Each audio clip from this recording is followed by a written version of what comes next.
right.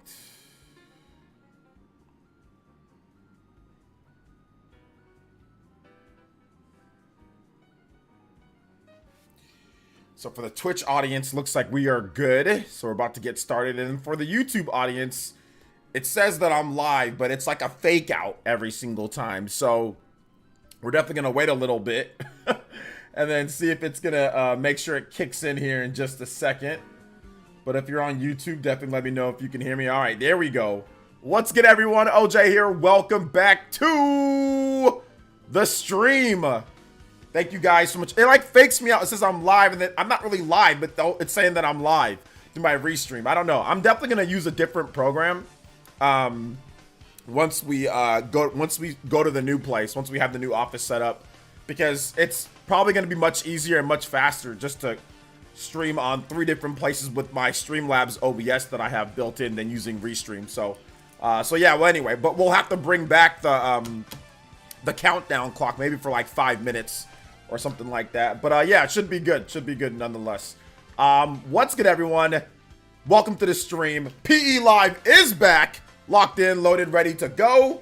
And so is Nate E with the gifted membership right off the bat, getting some support coming in from the Elite Ninja Village. Thank you so much, Nate E, with the gifted membership. I appreciate that, man. Who got it? Ghost Fixer got the gift.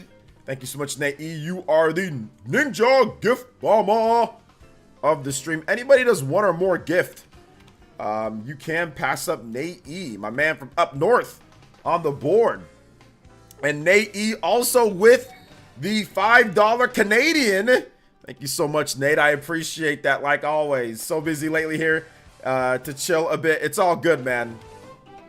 It's all good. But my man Justin comes in right after that. Kirby, that is all. The Kirby, that is all. Justin, I did not see your email that you talked about. I don't know if you attached, is it a new email or if it's a one that's attached to the older ones that you've sent to me. But yeah, I did not see that yet. So I think it might be in my spam, so I'll double check, but I'm just letting you know that I didn't see it just yet. But shout outs to Nate E, shout outs to Justin with the big Kirby dono. Let's go. And John B as well with the 73 months. You guys give some big love, respect, and emotes to Nate E, John B, 73 months. Says, hey, OJ, where should I put these dollars? In the mine and YouTube pockets. Shout outs to my man John B. Shout outs to big man Justin with the $19.92. Anybody does more than that, you can beat out Justin on the board. And big love to Nate, big love to John B. Thank you guys for starting off the stream hot. Let's make sure that we get the combo count linked up. We do have full combo rewards and effects in play here, boys and girls. So 1, 2, 3, 4. That gets us to halfway to our first extension already. Let's go. Let's get through these shout outs though. Big love once again to all the Elite Ninjas. Shout outs to Bead Queen. Yo, what's good? Bead Queen in the house. Ghost Fixer in the house. The new Warrior talks about Lucky 7 and Fiora. That's interesting. Shaw X. What up, Shaw X? Welcome. Epic Ops. You should not drop spoilers in the chat for people who haven't played the games yet. Yeah, I mean, the thing about it though, guys, is like try not to drop too many spoilers. But the thing about it, it's like at some point we gotta talk about it, right? Like we've been avoiding spoilers for quite some time. Hold up. We've been avoiding spoilers for quite some time, and I think at some point now, I mean, like, where's the limit that we wait? It's been 2 years since Xenoblade Chronicles 3. It's been a year since Future Redeemed. So I think at this point I might just lift like the spoilers situation, you know? Justin Lucky 7 with the $10. I just presented as a new email. Can I get some engage the enemy? Yes, you can. You didn't have to donate again to get music, but thank you for letting me know about that. I appreciate it. If you want some more tracks, Justin, let me know. And also, Nate, if you want some more tracks, or if you want a track, Nate, you can get a couple. Justin, if you want some tracks, you can get a couple. And John B, if you want a track, let me know in the chat. Thank you so much for the ciao. Shout out to Justin over here supporting the stream very early, like always, man. Thank you so much, Justin. I appreciate that. $29.92. Anybody does more than that, you can beat him out beat Justin out on the board. Let's go.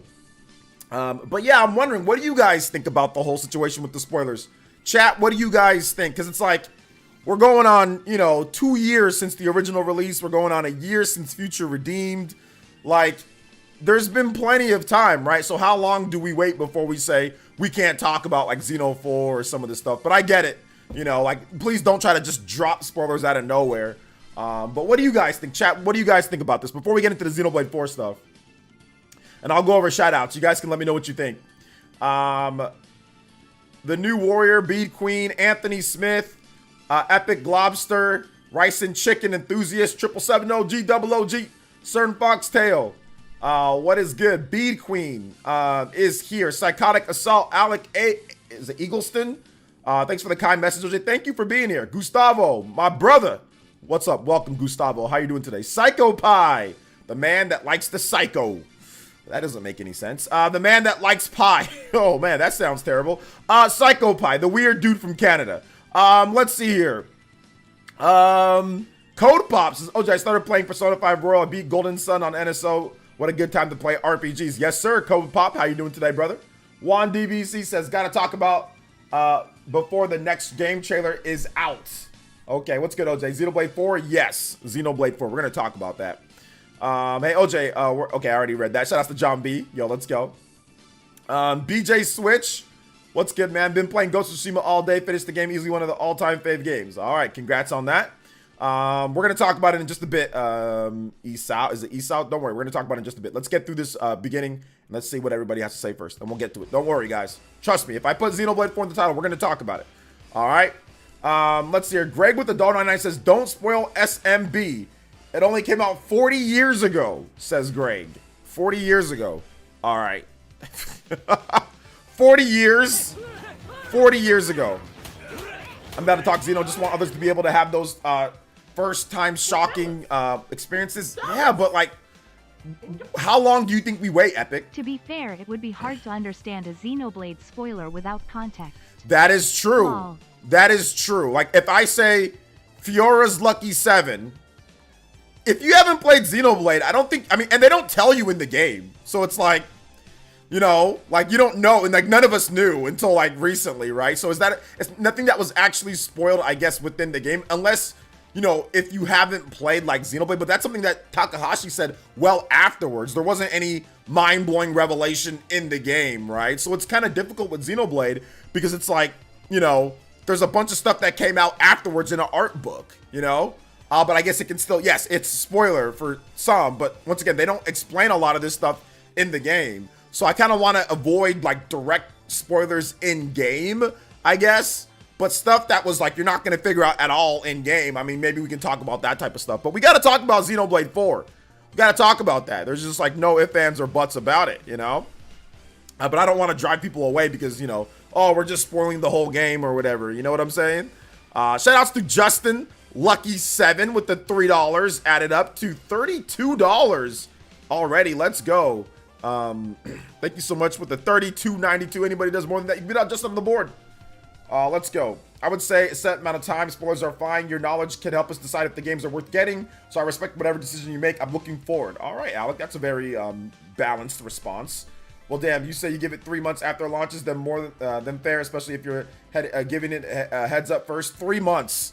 Yeah, I think 3 months might be a bit soon, but I see what you're saying, JC. That's not a bad suggestion. But I mean, since the Xenoblade games are so long, sometimes it might take me more, you know, like if it's like a 100-hour RPG, right? So maybe 3 months might not be enough time, but I see what you're saying for sure.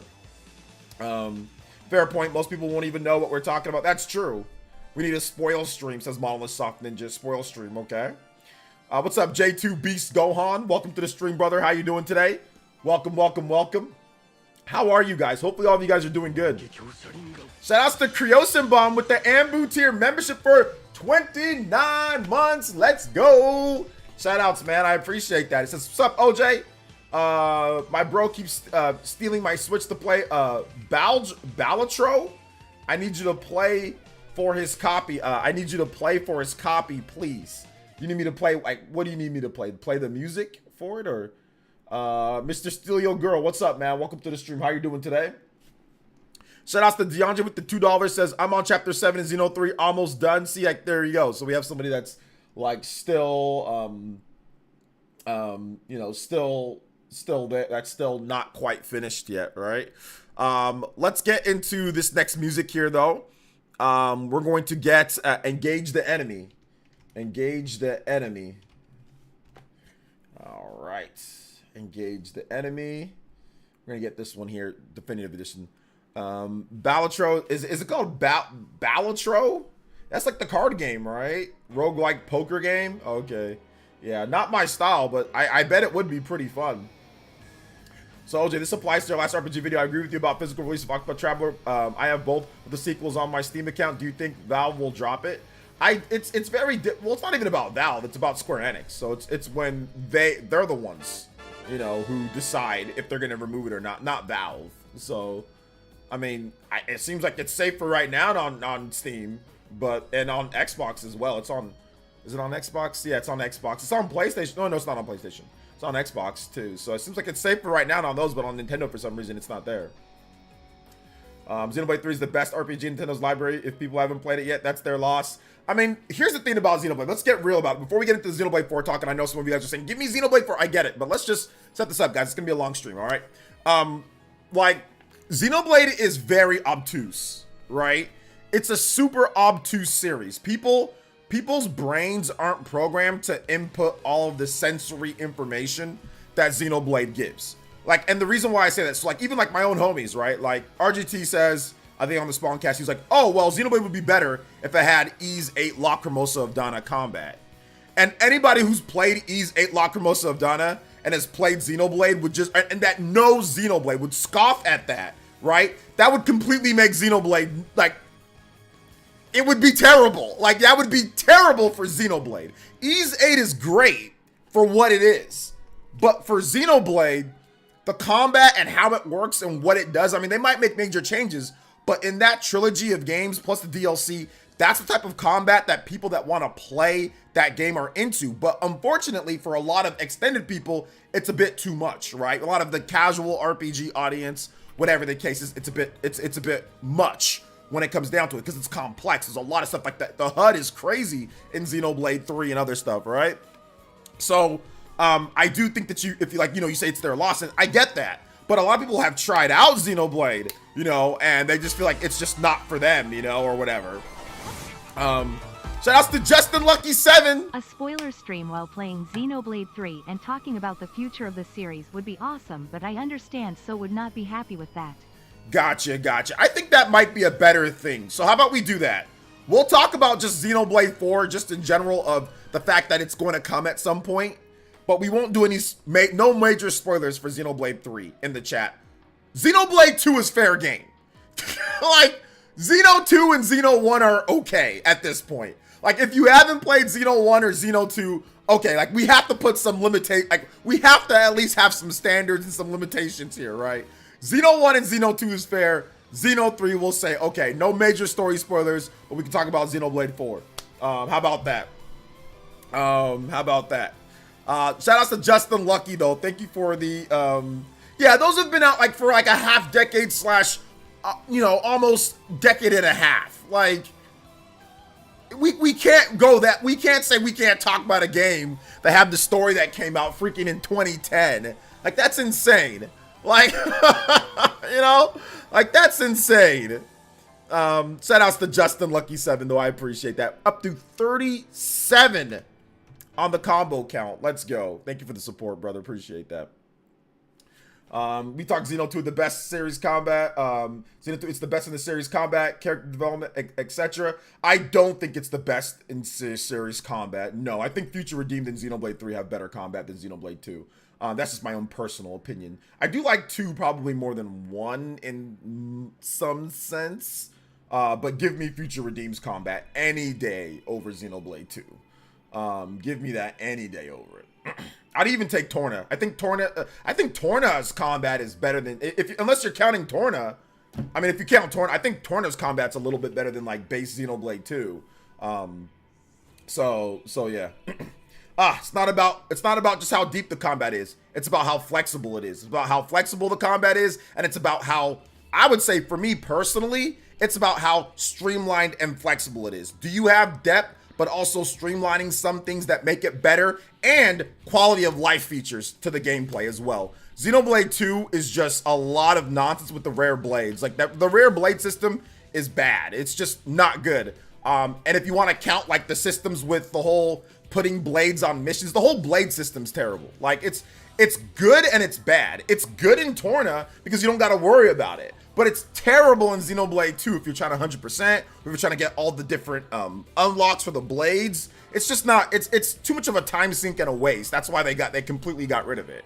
Because it was just, it was good, and there's a lot of depth, but there's a lot of unnecessary nonsense, just in general, surrounding how you power up your blades, what you have to do. The blade quests in that game are insane. What's that stupid bear? That stupid little girl in the polar bear? That's insane. Like, nobody likes that. Like, that's the type of stuff that can just like ruin it for some people, right? So like, yeah, I'm good. They don't need to ever bring that back, like ever in the history of that. Ursula, yeah, they don't need to ever bring back Ursula's that type of combat, the blade system, the core crystals. That system can go away and just never come back, to be honest. But anyway, I don't know if that's a nod to Adam from Metroid. Hey, fellas.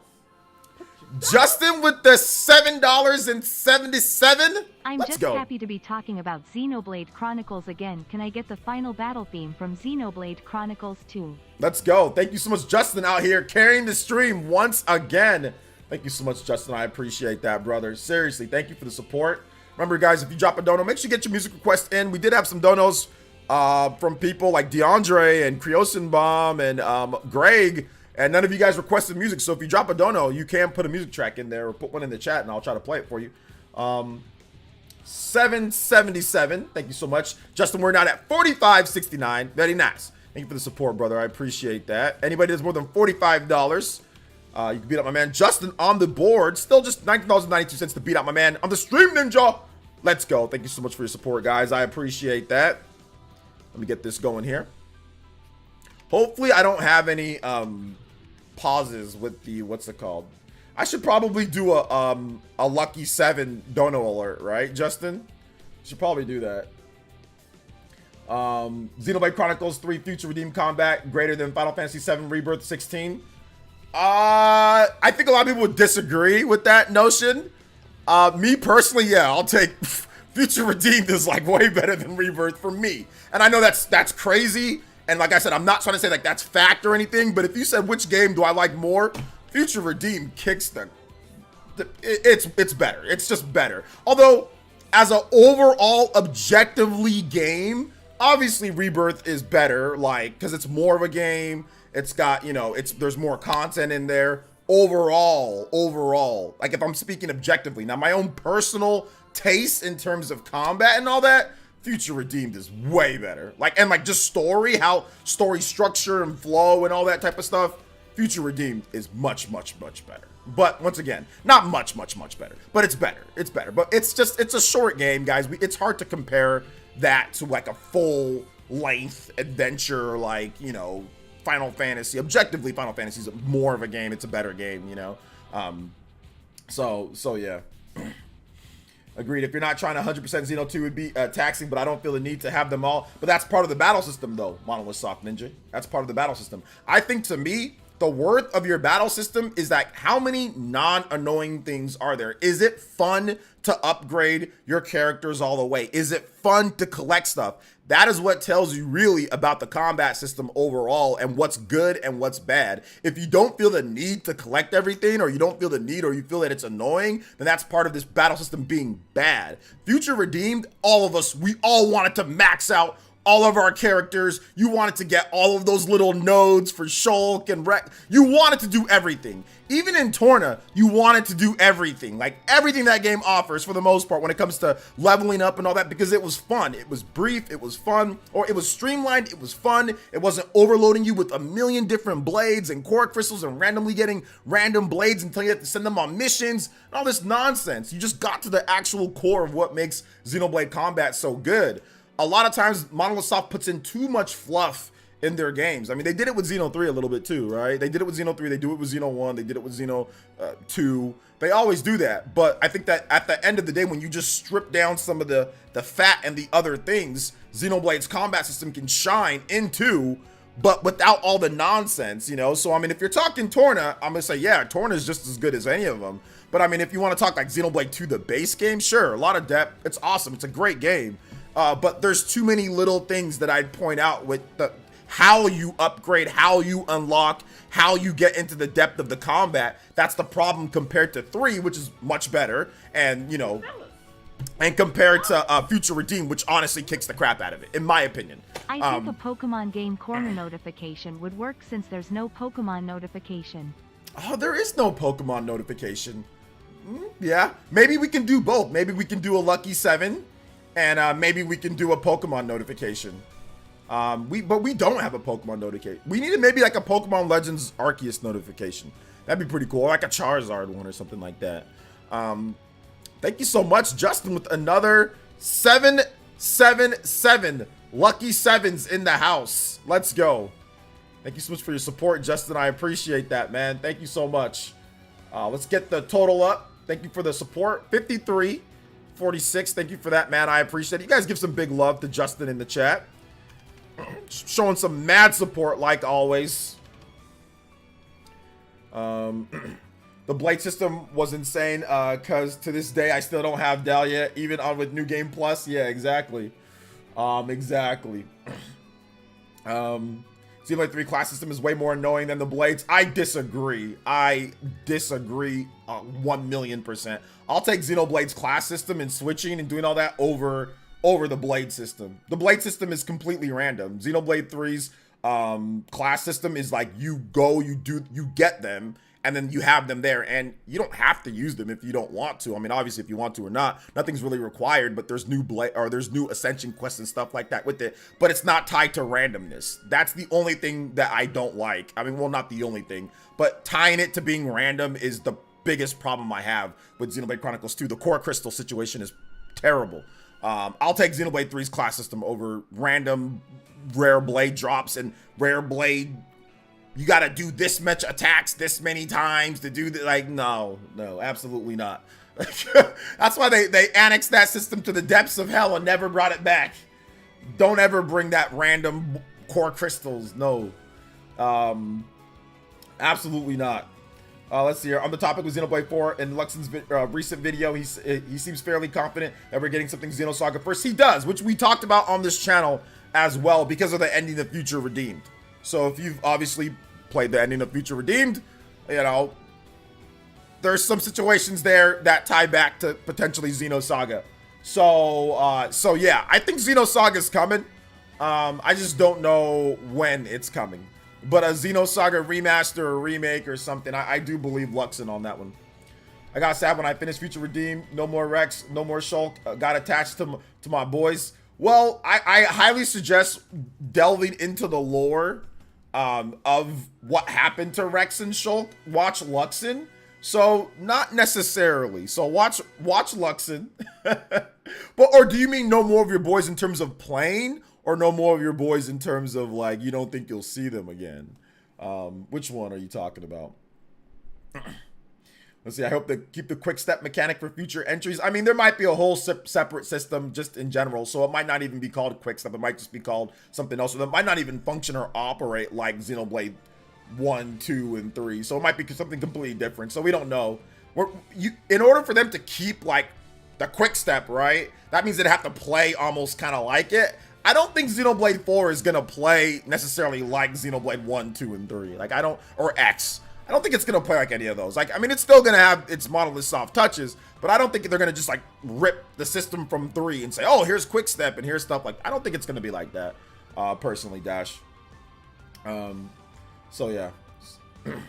Rebirth has great gameplay, but the main story has so much padding and filler. Splitting it into 3 games for cash grab was a big mistake. I suggested that, and people said I was crazy for suggesting that. It's like, when you play Xenoblade, it's like a nice, big, meaty steak that potentially maybe is not, it's seasoned great, but it's maybe missing a few spots on the steak, you know, where it's not seasoned. Shoutouts to Justin GameCube with the 40! Jump Force 40! Can I get some Pokemon Coliseum from one of the best Nintendo systems? And you had to do the Baron one too, right? You had to do the Baron one. Let's go. Shoutouts to my man Justin with the Jump Force 40. Let's go. Let's get it, man. Thank you so much, Justin. I appreciate your support, brother. Let's go. Jump Force 40 in the house. 50 on the combo breaker count. Y'all know the deal. Let's go. Let's go. Double times combo breaker. We got 15 minutes added on extra to the stream, going on 20. My man Justin out here. Let's get some Pokemon Coliseum music. Pokemon Coliseum music. Yo, what's up, Nintendo? Xenoblade Chronicles 4. Bring that back first. Bring what back first? All right, we got some Pokemon Coliseum right here. It's not a cash grab. Those games are expensive. They had to make it the way they're able to make it to make money back. Let me say this. Think about this, Psychotic Assault. Let's just say they made one game, and that game took 5, 6, 7 years, whatever, to develop, right? One game, which was partially funded by Sony, right?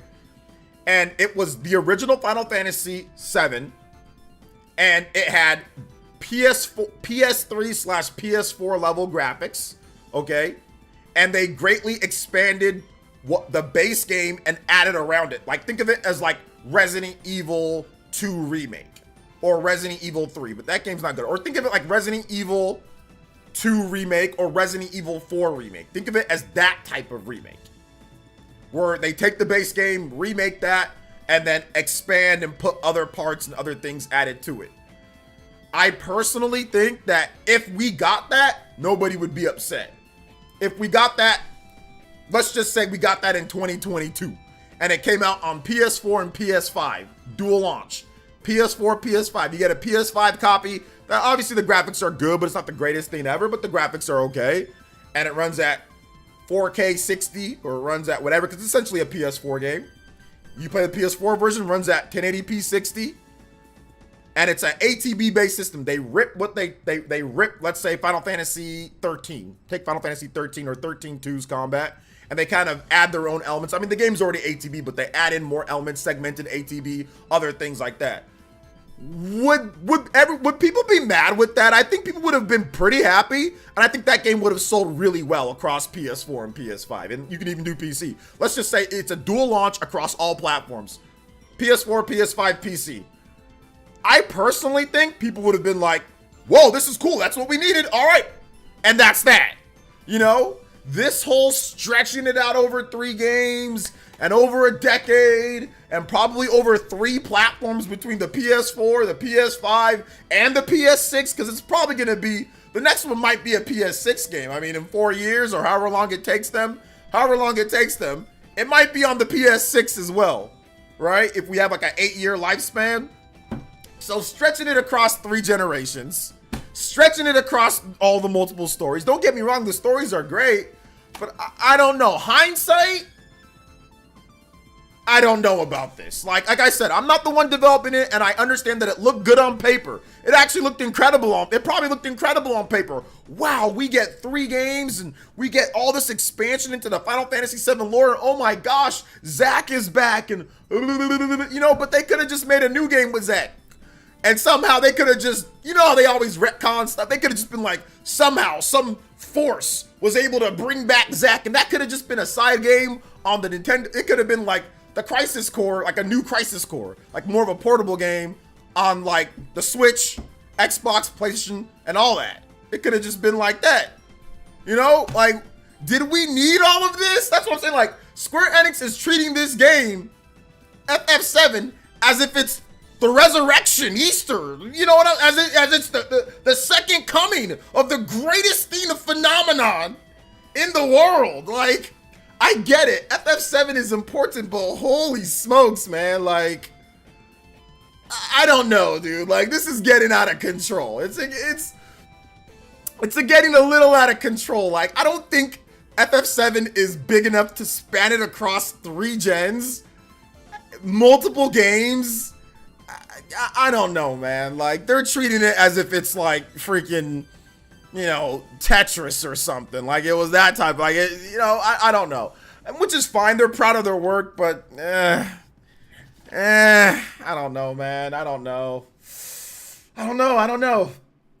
But it's OJ should port Xenoblade Chronicles X to the Switch.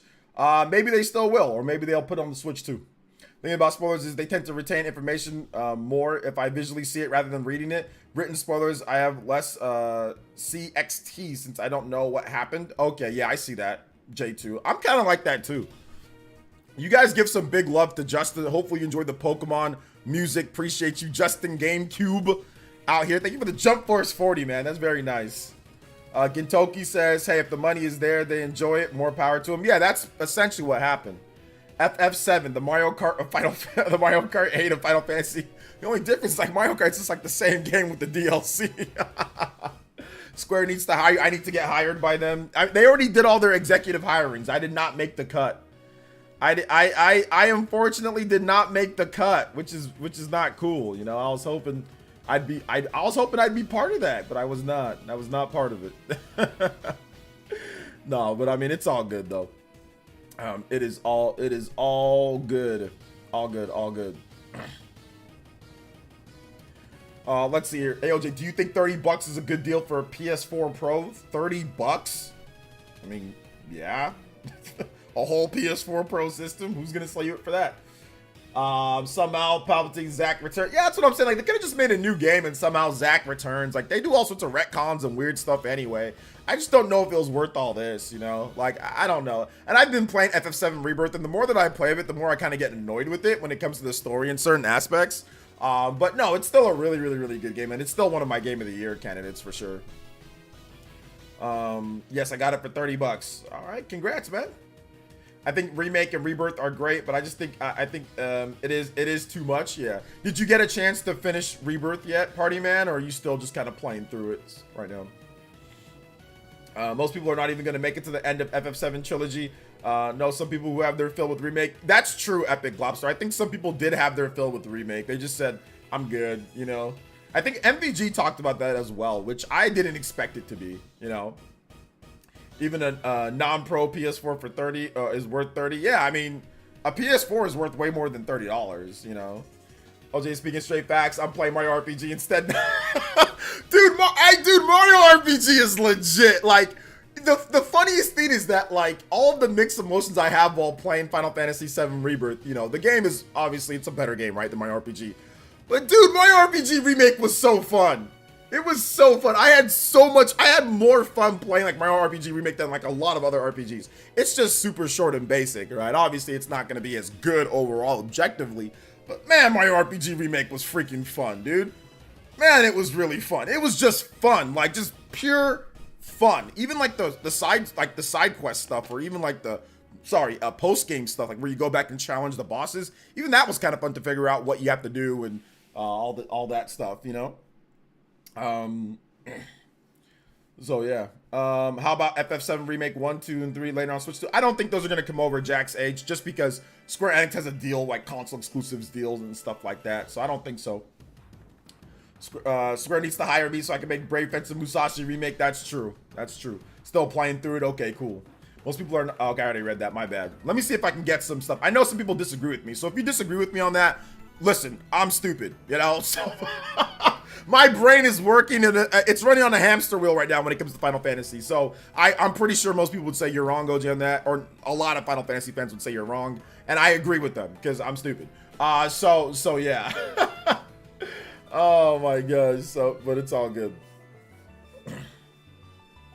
They almost should do a combo of Xenogears, Xenosaga, and Xenoblade like Legends of Heroes, Trails of Reverie. Be a clever idea.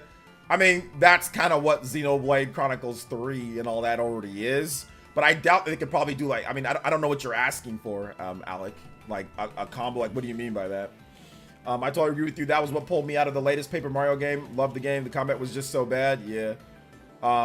Paper Mario Origami. Oh yeah, the Origami King. Yeah. William, that game is just, oh, the combat's terrible. So I love Xeno 3, but the chain attack was too simple. The chain attack is kind of simple, but it's fun and it's streamlined. You know, when it comes down to like the chain attack, like I like picking like different character cards. I think it's pretty cool being able to mix and match what effects those character cards have. So it's not like it's completely bare bones on there. It's like still fun to mix and match like what effects you get for your you know, for your chain attacks. Well, at least in Future Redeemed, you can mix and match it way better and all that. I think it's locked on Xenoblade 3, but Future Redeemed, like you can swap and do different stuff with it. Let's see here. I did not like the battle system in Origami King. Yeah. Let's see. Would you like a remake of Chrono Trigger like FF7 or HD 2D? Definitely not like FF. I don't want anything like FF7. I don't want anything remade like FF7. If you want to do remakes, if you're gonna do a high-end remake, remake it like Resident Evil 2. Shout out to Justin with the $3. Can play the Super Mario RPG battle theme from the remake. The game is so good it keeps coming up in conversations. Lol. Super Mario RPG remake is just so playable. That's why it keeps coming up. It's just so playable. It's just so, you know, fun to just go through. You know, that's just what it is. So yeah, that's why it's great. that's why it's so great. It's just a fun, easy game to play. But once again, it's like the difficulty comes in trying to keep your combo meter going. You know, you're like your combo, which carries over. So that was like kind of the fun thing, you know, that I found was pretty great about the game. Battle theme. Yeah, the Party Man battle theme. Let's go. All right, here we go. I didn't like the battle system in Paper Mario. I think Origami King. It wasn't the worst. Everything else was amazing to me. That's true. The graphics were great. The music's good. The story's good. The dialogue's good. Everything is great, but the combat in Origami King. That's the worst part about Origami King. Legit, a high quality made game, just like with one of the most obtuse, backwards, like, you know, mayonnaise eating battle system that I've ever seen in my life. Like, legitimate, like, I don't know what they were thinking when they made that battle system. Like, I have no idea what they were thinking. It reminds me of like a reject like kids toy or something like that back in the day or something, like where you just used to slide things around till it fit and unlocked. Or maybe like somebody was playing a Rubik's Cube for very long. It was like, hey, I got an idea. We can play Rubik's Cube Origami King. I don't know, but that battle system's terrible. Like, it's cool for like the first 2 seconds. Maybe if it was like a mini game, or maybe there was challenges that have that in there, I think it would be good. Like, let's say there's like 12 challenges of difficult Rubik's Cube sliding Mario puzzle, right? That would have been fine. But the whole game, every battle, and then you don't even get experience with that, and you don't even, it's just coins. Coins don't do anything. It's ridiculous. Like, I don't know what was going on there. I have no idea. Let's see, that really annoyed me, man. Origami King would have been a good game, 1,000-year door battle system on. It really would have been. It really would have been. Or really any battle system. Really almost any battle system. That's what's tragic about the game, man.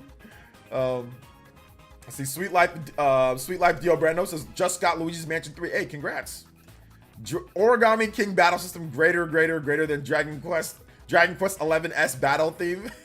Dude, honestly, I think I'd rather listen to the Dragon Quest 11 battle theme than play Origami King's battle system. I think I'd rather do that, bro. Honestly. Who just says, I quit the game because of the battle system. I think a lot of people quit Origami King because of the battle system. Oh my gosh. So They need to make Super Mario RPG 2 instead of Paper Mario being the spiritual successor. We could have both. Super Mario RPG 2. I don't think they're going to.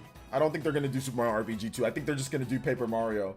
Because, like, we don't need 2 Mario RPG series going at the same time. And, you know, just to let you know, actually, I think Thousand Year Door, or no, Paper Mario was actually at some point called Super Mario RPG 2. So they always intended, or at least Nintendo intended, Super Mario RPG, like Paper Mario to be Super Mario, like the RPG series. It's not like they're separate, they're the same. they have a different visual style, but they're the same thing, just to let you know, because at one point Paper Mario was called Super Mario like RPG 2, and then they ended up just changing it to Paper Mario whatever, right? So there's not going to be 2 dual RPGs, because like they have like the combat's similar, like the combat's similar in many respects, but like obviously the camera angle and certain gameplay mechanics are very different in the game. But no, they're not gonna do 2 dual RPG series, one paper, one not. No, that's they're not gonna do that. So yeah, Super Mario RPG is just Super Mario RPG. I don't think they remade it. That's it. It's done. They're gonna continue Paper Mario, and I think Paper Mario is gonna turn back into a regular RPG now. So I think that's what they're gonna do. They're gonna turn it back into, like, the next Paper Mario game will be an RPG. Well, once they see these sales coming from once they see these sales coming from, what's it called, from Paper Mario, when Paper Mario sells like 5-6 million copies, you know, they'll be like, all right, we're done. They'll go back to it. Trust me on that one. Let's see here. The Mario and Luigi games needed coming back in one super collection. 1 till 5 better graphics using the Mario RPG. Okay. Super Mario RPG 2 for the Switch 2, Geno's Return. Yeah, that's not happening. Not happening. Let's see here. Isn't it called Paper Mario RPG? Well, I'm just saying, like, they wanted to call it Super Mario RPG 2. That's what they wanted to call the original Paper Mario. So I'm just saying that. Like, I don't know the Japanese name or whatever. That's irrelevant to what I'm saying. What I'm saying is that they wanted to call Paper Mario Super Mario RPG 2. They were going to, then they ended up calling it just Paper Mario. Let's see here. But yeah, I'm not sure what it's called there or whatever. But yeah, if you watch like the Did You Know Gaming J2 Blue, you'll see what I'm talking about. I'm aware of the gameplay. RPG was classic. I know Thousand Year Door is getting remade, so hopefully they'll use the RPG system. They will use the RPG system there from Paper Mario. Like, what are you saying? Like, make like a Mario RPG game, but use paper. Like, what are you trying to say? I don't get it. Hey, what's up? Is it Yultron? Utreon. What's up, man? Welcome. Sorry, I couldn't read it. It was small. Thousand Year Door is goated. Thousand Year Door is pretty goated. It's pretty goated. It's pretty good. Paper Mario the Origami King is more of an old Zelda game than a Paper Mario game. I don't know what type of game it is, to be honest, Justin, because like that battle system, man, like after about 15 hours or so, I tapped out, dude. I was like, okay, this is cool. I thought I'd get tired of it, but yo, I pretty much rage quit, I think, or not after the first boss, or at that first boss, not the sub bosses, but like that big, I think you go up into the sky or whatever, where I'm sitting there playing, it looked like my daughter's, you know, little play toys that she got back in the day. Like there's all these little X's and squares and little things popping out from little trap contraptions, and you're moving around this board. It's like, I'm like, what the hell is this? What is going on?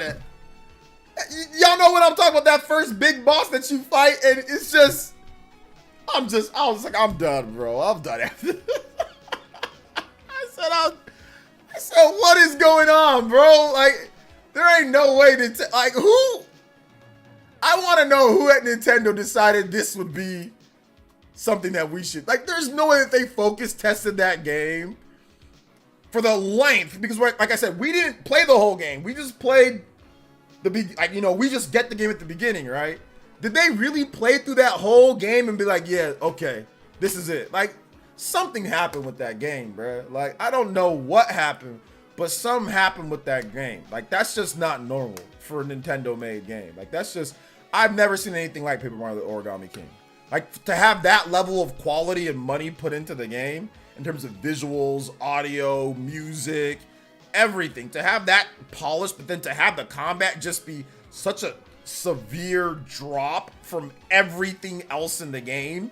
The writing, the story, the graphics, like I've never seen that in a Nintendo game where the gameplay is that much lower than like everything else, you know?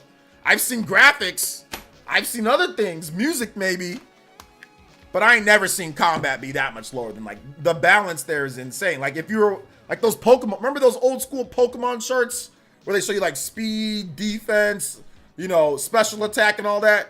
It's like all the way nothing for like combat, right? Like battle system. Everything else is like really good stats. Really good stats. But then like one thing, it's like Mewtwo. Mewtwo got like no defense, right? So yeah, man. Let's see, when you get Mario fan, like myself, had to quit the game halfway through, you know, you messed up. Oh yeah, I bet. They did 2 amazing RPGs and said, no, we're done. I know, seriously. I think one of the explanations for that, Justin, was the fact that they said that, oh, well, we already have a Mario RPG with Mario and Luigi. But now that Mario and Luigi is no longer, like, right now, like a thing, because Alpha Dream is not, you know, a thing anymore. I think that now when they saw that was happening, they're like, all right, we can bring back Mario RPG games. So they said, let's just remake the 2 really good ones that we have. Let's see how it does. And Super Mario RPG is blown away. From what I understand, it's beaten Origami King in sales pretty handily right now. You know, it already sold 3 million. Paper Mario Origami King took a while to sell 3 million. So, you know, Super Mario RPGs already did that, and it's still selling.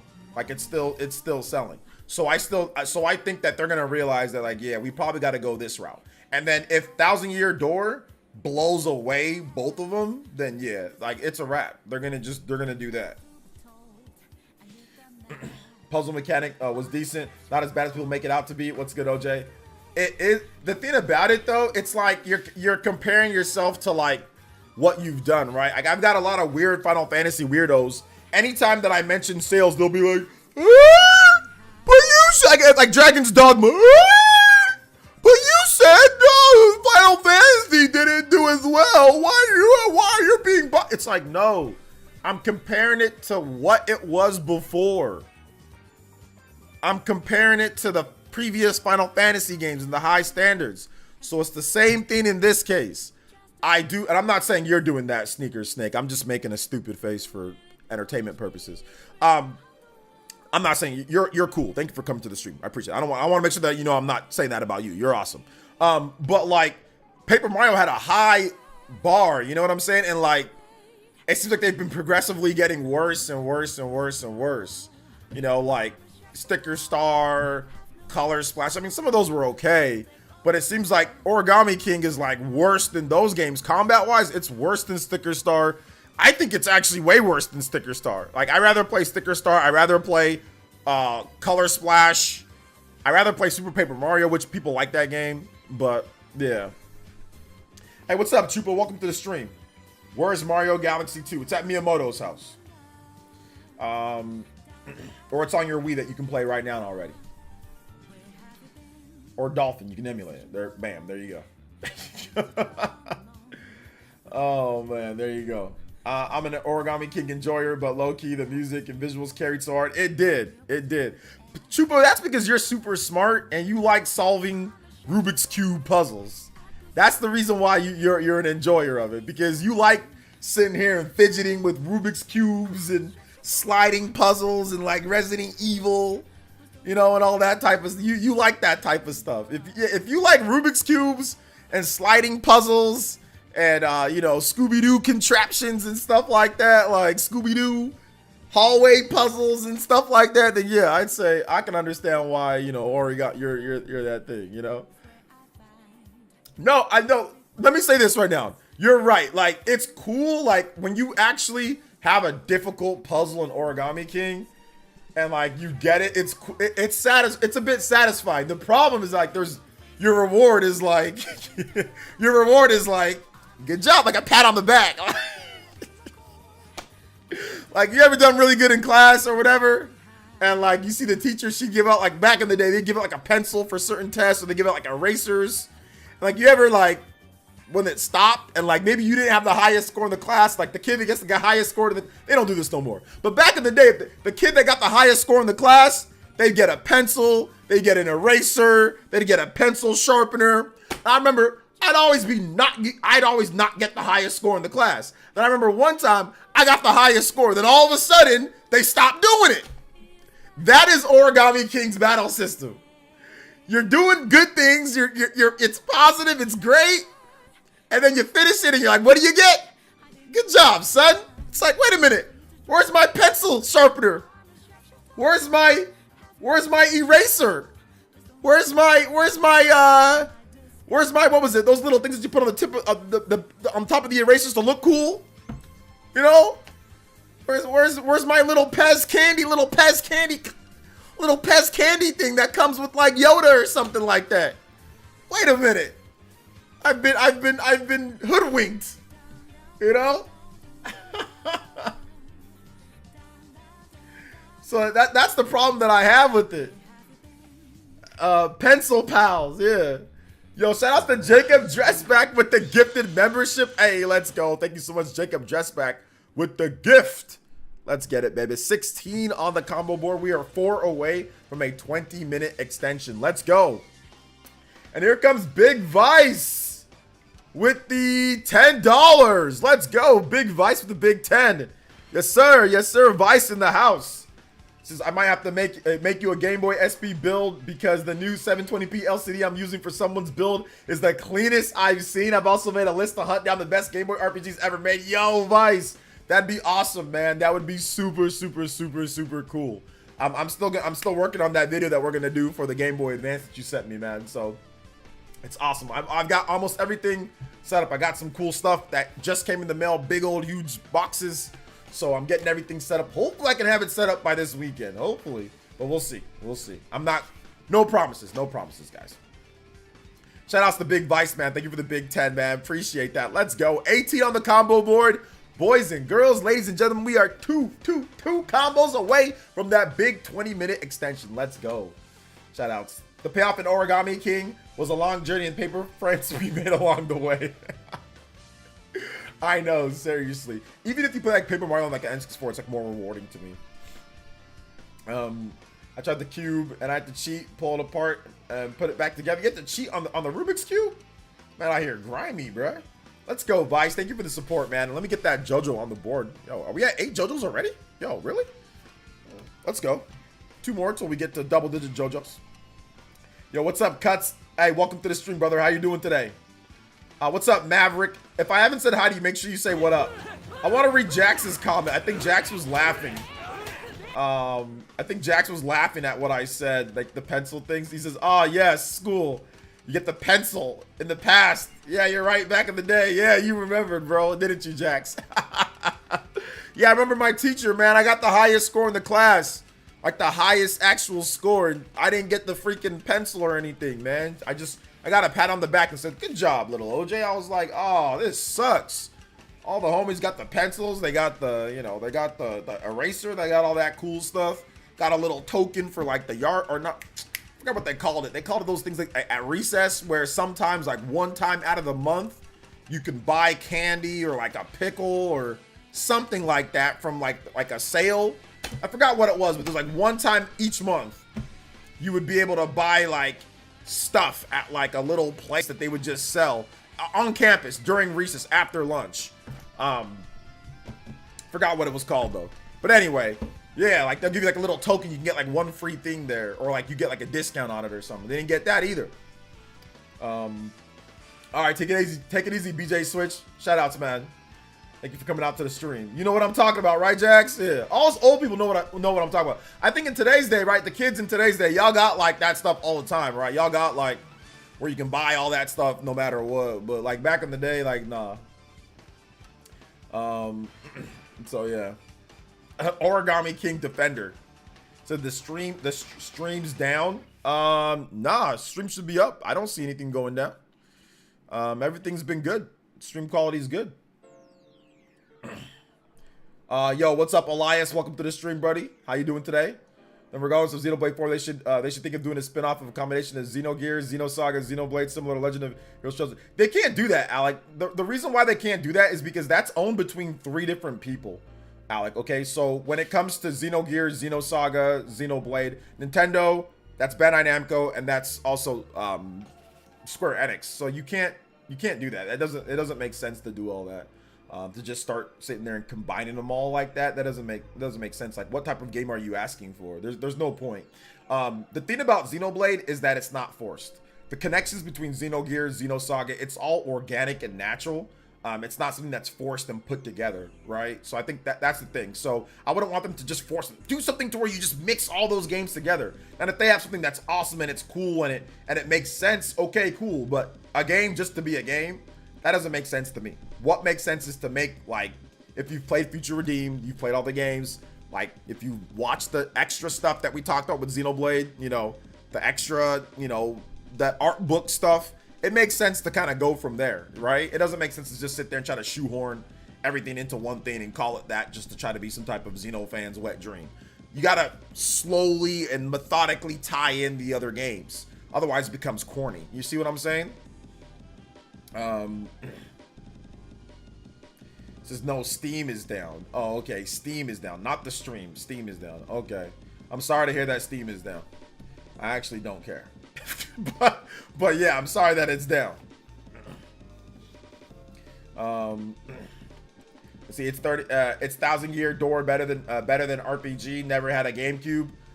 Some people think that 1,000 Year Door, a lot of people think that 1,000 Year Door is better than Super Mario RPG. Some people like Super Mario RPG more, but I think most kind of say, yeah, Paper Mario the 1,000 Year Door is the better game overall. There's more game to it. It's got a bit more content. You know, it's just a better game. So yeah. See, let's see. It would be more showing the connections between the games since they are in the same universe, but I follow. But they already do that in the games, though. Like, if you play Future Redeemed, it already did that. It already showed the connections between the games. It's subtle. It's not a game built to show us the connections. That's not what Xenoblade is about. Xenoblade is about actually us saying, okay, here's the connection and analyzing it. Not a game that says, here is the game that's going to show us all the connections. Like, that's not how Xenoblade is. Where do you even start when it comes to combat, when it comes to story? Xenosaga, Xenogears, and Xenoblade take place from, like, eons and completely different, you know, time frames in terms of apart. How do you even do all that? It's got to be connected through subtlety. It's got to be connected through certain aspects or key things. It can't just be a game that says, these games are connected and we're going to force feed you guys to think that these games are connected. That's not how it works, you know? That's not how Xeno works. And I personally wouldn't want that. Like, to me, that's just tacky. Just trying to say, this is how it works. You know, like, that's not what it's about. It's about the analysis of it, you know? But I get what you're saying, though. Like, I guess that'd be cool to say, oh, no, they're working on a game that connects all of them like this. And I'm like, okay, I guess, cool. I'd play it. But once again, I think, like, the subtlety of how Xeno's connected, like, it blew your mind when you beat Future Redeemed, right? But if they said, hey, here's a game that connects Xenosaga and Xenoblade, and you're going to play it, right? Like, that, then it loses the luster of, oh my gosh, look at what happened, you know? It loses it if they just say, hey, we're doing this, you know? It completely loses that luster of the surprise or of the subtlety of that. So yeah. No, Future Redeemed Future Redeemed definitely connects. I mean, guys, listen, it's been a while now. Future Redeemed absolutely connects Xenosaga. Like, literally directly connects Xenosaga to Xenoblade. But once again, it was mind-blowing because it came at the very end and we didn't expect it to be that like, oh my gosh, like right there. But like I said, if they made a game that was like, hey, we're connecting it, then you're like, okay, well, let's see what they do, you know? I believe Monolith learned from older games to do their games just how they want and loosely connect them. I mean, I think that they always had a basic idea of doing stuff. I mean, they call everything, you know, Xeno for a reason in terms of the games that are. So there are some loose themes and things connected. But yeah, absolutely. I can't believe people don't know that the radio was right there. Some people didn't play Xenosaga. So if you didn't play Xenosaga, then you were lost on that part. When I first saw it, first of all, I couldn't believe it. And then I started thinking back, because I played Xenosaga a bit ago. I started thinking, I was like, oh my gosh, like, wow. That's crazy. But I think, yeah, like, if you watch Luxon, you know, Luxon is very, very, very high on the point that we're going to get a Xenosaga remaster, remake, Xenosaga collection. Something's going to come out Xenosaga before the next Xenoblade or Xenoblade 4, you know? So, yeah.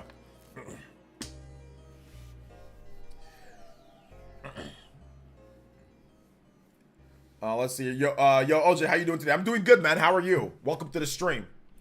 I finally decided to buy Final Fantasy VII Rebirth. All right, congrats on that. Have fun. Have fun. But yeah, like Xenoblade already. Xenoblade Chronicles 3 Future Redeemed already showed that stuff, Alec. So if you beat Future Redeemed, you've got your connection right there. You know. You've got, and then if you've played Xenosaga, then you've got your connection to Xenogears with the Zohar and stuff like that, right? Like, so you've already got your connections right there, you know, with Xenoblade 3, with Future Redeemed. Bam, it's done, right?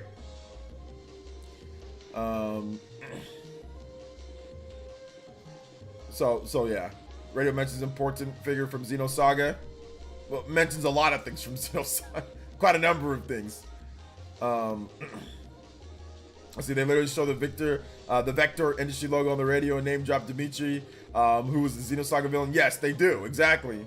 Same thing with Xeno 3, a lot of us could tell it had some kind of direct connection with Xeno 1 and 2, but they weren't overly obvious. They weren't overly obvious, but I mean, I guess they kind of were though, right? Because we knew that, well, we had a very good idea that Nia and Melia were in the game, right? They kind of let us know about that beforehand, if I'm not correct, like through a trailer. So like, bam, there's a connection right there. But yeah, like the connections in terms of like what happened with Xenoblade 1 and 2 in the world and everything, they weren't overly obvious with a lot of things. And it wasn't until Future Redeemed, but even after Future Redeemed, there was still some questions left. But that finally takes us to Xenoblade Chronicles 4.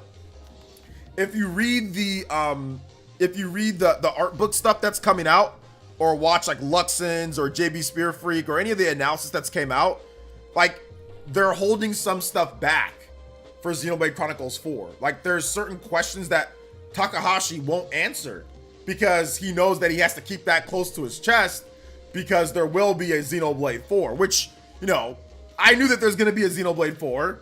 I think we kind of, you know, there's going to be another Xenoblade.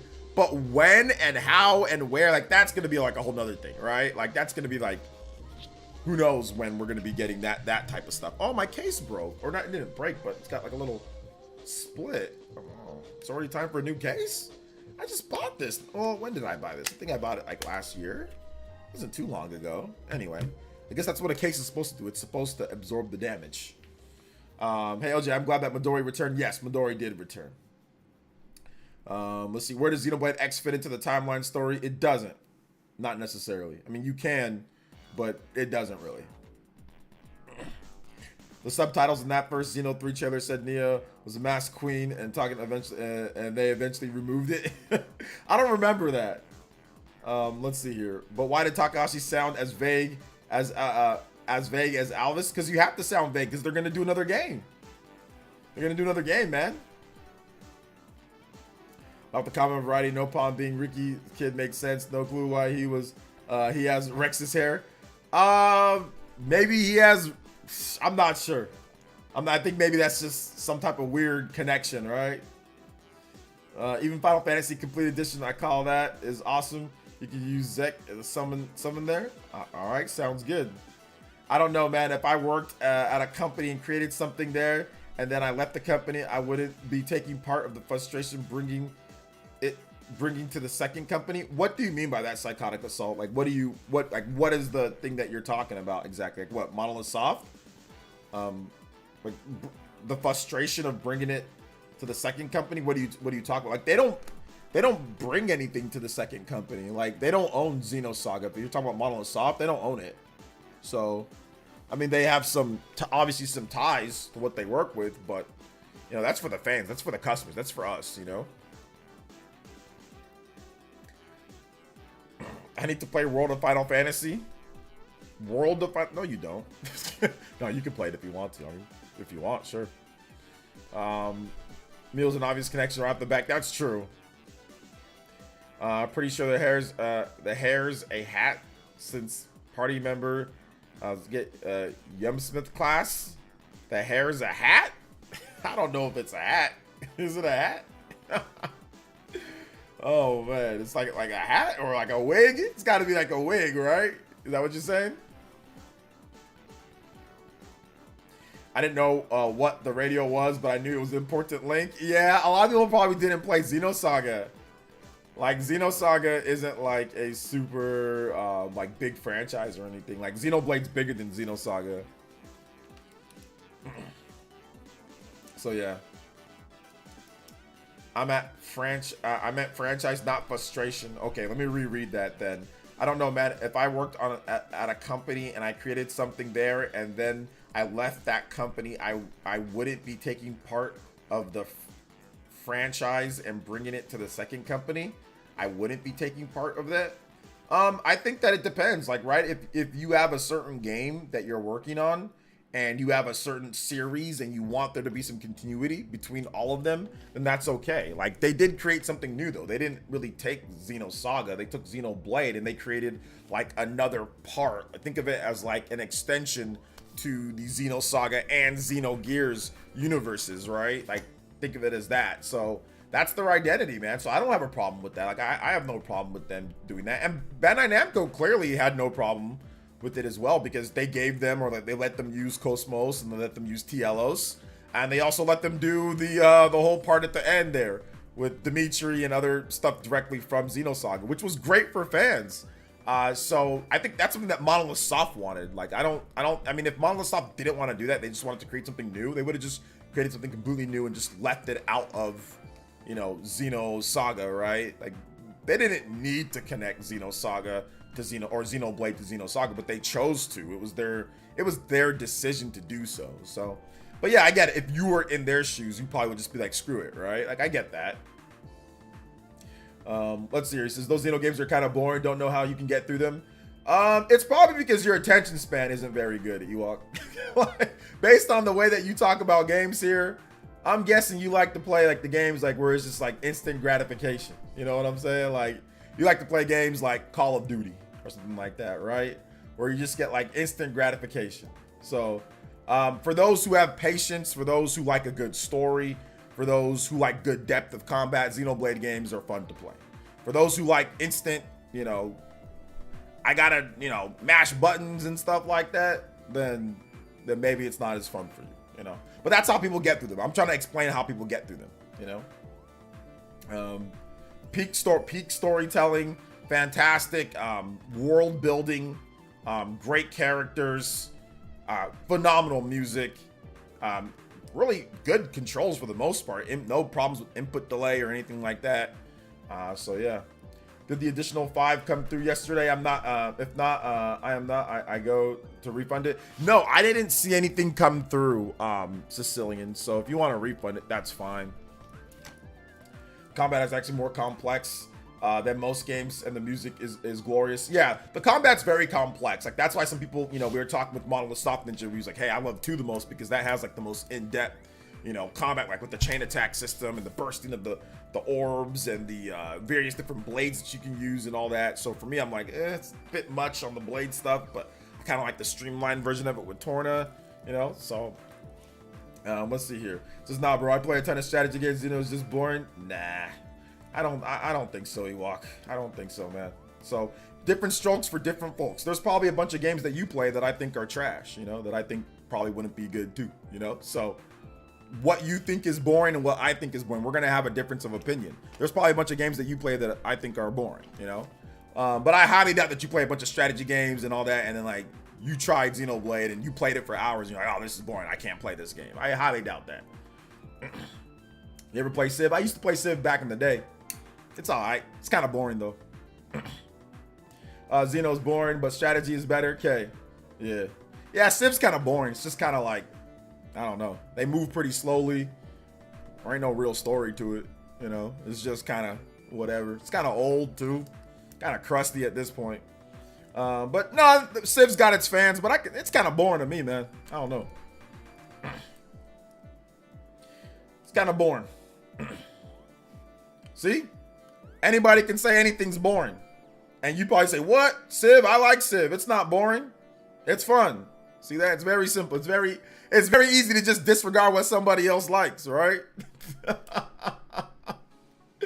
It's very easy to just disregard what somebody else likes. Yeah, Civ is pretty boring, man. Nah, it's not a thinking man's game. Nah, it's just kind of boring, bro. It's just kind of boring. I think it's a game for people that just really don't have anything else to do. I mean, that's what it seems like to me. Not really, like I said, not really a story. It just seems like a pretty boring game, bro. Pretty boring. I don't know. Pretty boring to me. I don't know why anybody would play it. Why would they waste their time playing Civ? Like, for what? I don't know, man. But hey, enjoy it. Razor says, what up, OJ? How's Mama Soft gonna top Xenoblade Chronicles 3 and Future Connected? Oh, there's all sorts of ways they can top it. Let me just start with the hardware.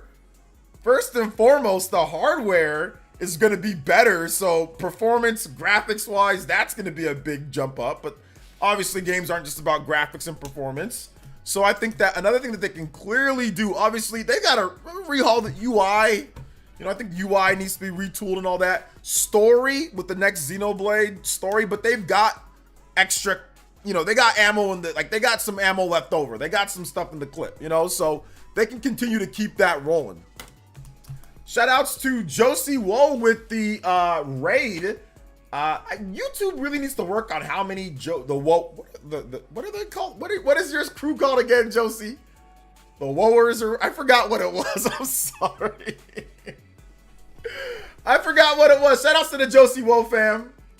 Yo, appreciate you. Thanks for coming out to the stream, young lady, and all the peeps that are out there with Josie. Thank you for the raid. I appreciate that, young lady. Thank you so much for the support, man.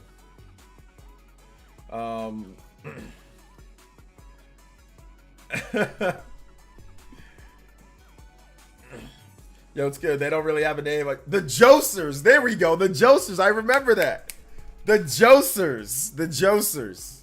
I like that name. That's awesome. You should keep it. The Josers. It's like Josie, but the Josers. It's like the band, you know? The band is all here. Yo, Josie, seriously though, thank you for your support today, young lady. I appreciate that.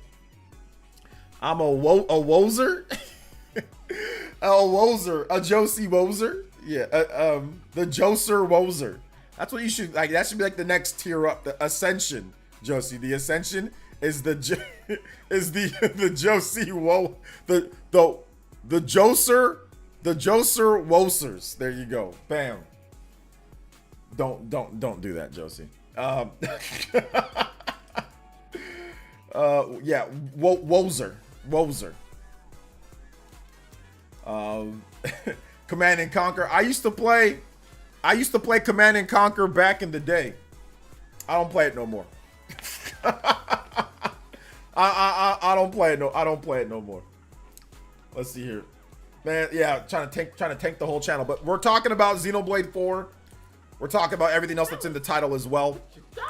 Justin Barbecue with the dollars in the pockets. I'm back from eating barbecue sandwiches, and the new Xenoblade game will probably blow my mind. Oh, barbecue sandwiches? Bruh, I need me a barbecue sandwich. I need me some barbecue sandwiches, brother.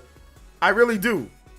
I need me some barbecue sandwiches. Thank you for the $7.77. Like I said, we need a new notification for that. We do. We really need a new notification for it. So I'm gonna get that done. Maybe tonight. Thank you so much, man. I appreciate that. Justin Barbecue 10123. Thank you for the support, brother. I appreciate that. If you want some music, let me know, Justin, and I will play it for you. Let's get it, guys. Thank you for the big support tonight. We are one away from a 20-minute extension on the stream. Hey, Josie, did you watch the latest VG news from Nintendo Prime? Josie, did you guys watch the latest VG news? Nintendo Prime? You guys should all watch it. It's pretty good. It slapped. Some Torna music? Yeah, I can play Torna music. Got the whole damn set showing.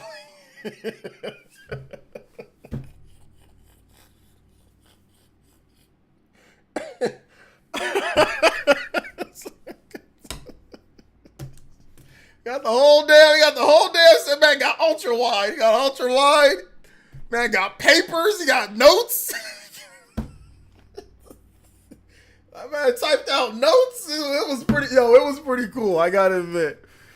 That was pretty cool. Shout out to Nintendo Prime for real though, man. Yeah, bro. Oh, you sent me some? Okay, cool. I'll take that for sure. Man got papers. He's reading notes. It's like a whole production, man. I was very impressed. With it, man. I gotta step my game up now, man. Let me get this Torna music though. Torna theme. Wait, his new show? Yeah, his new show. It's good. It's good. I need to go on the Nintendo Prime podcast too. I don't know if Prime is watching. I don't think he's watching. He's busy, kids and work and all that. But yeah, I need to go on the pod. He asked me to go, but I need to respond to it.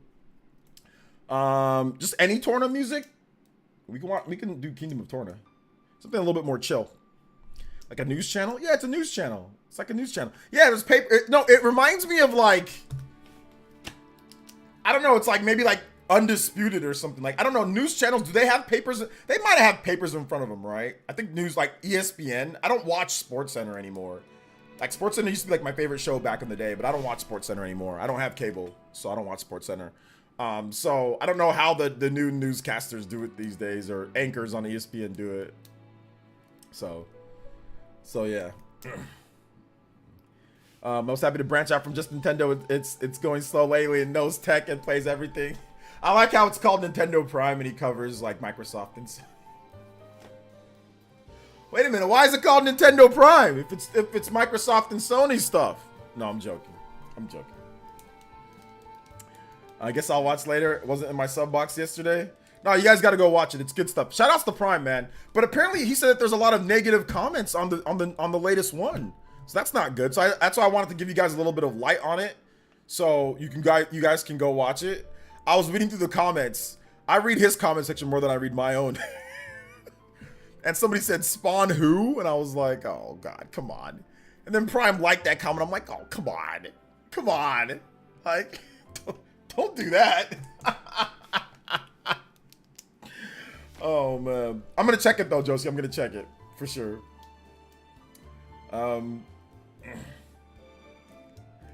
Because we were all waiting for Metroid Prime 4. That's the reason right there. That's the exact reason, is because of that, right? Yo, shout outs to Justin or Kaylin and Justin with the gifted membership. Son was gifted the membership. Thank you so much.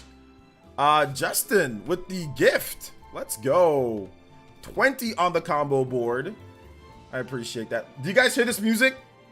This is the reason why Western games just can't compete with music-wise to Japanese games. And to Monolith Soft. Look at this part right here. This is for an RPG. Look at this. Look at this beautiful rendition. Look at that piano. I'm sorry, bro. The people who picked the music for the Game Awards are trash. Because this wasn't even nominated. Wild.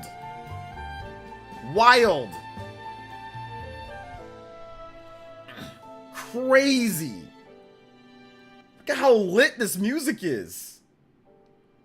Nah, God of War clears, dude. 12 tracks clears. God of War. Bro, I'm telling you, God of War or one of these like Western games could have like legitimately 3 songs and they would beat out like Xenoblade or Bravely Default or Octopath. Like literally, I'm waiting for the time where it's just one song mixed into like 4 different songs. And they say, oh my God.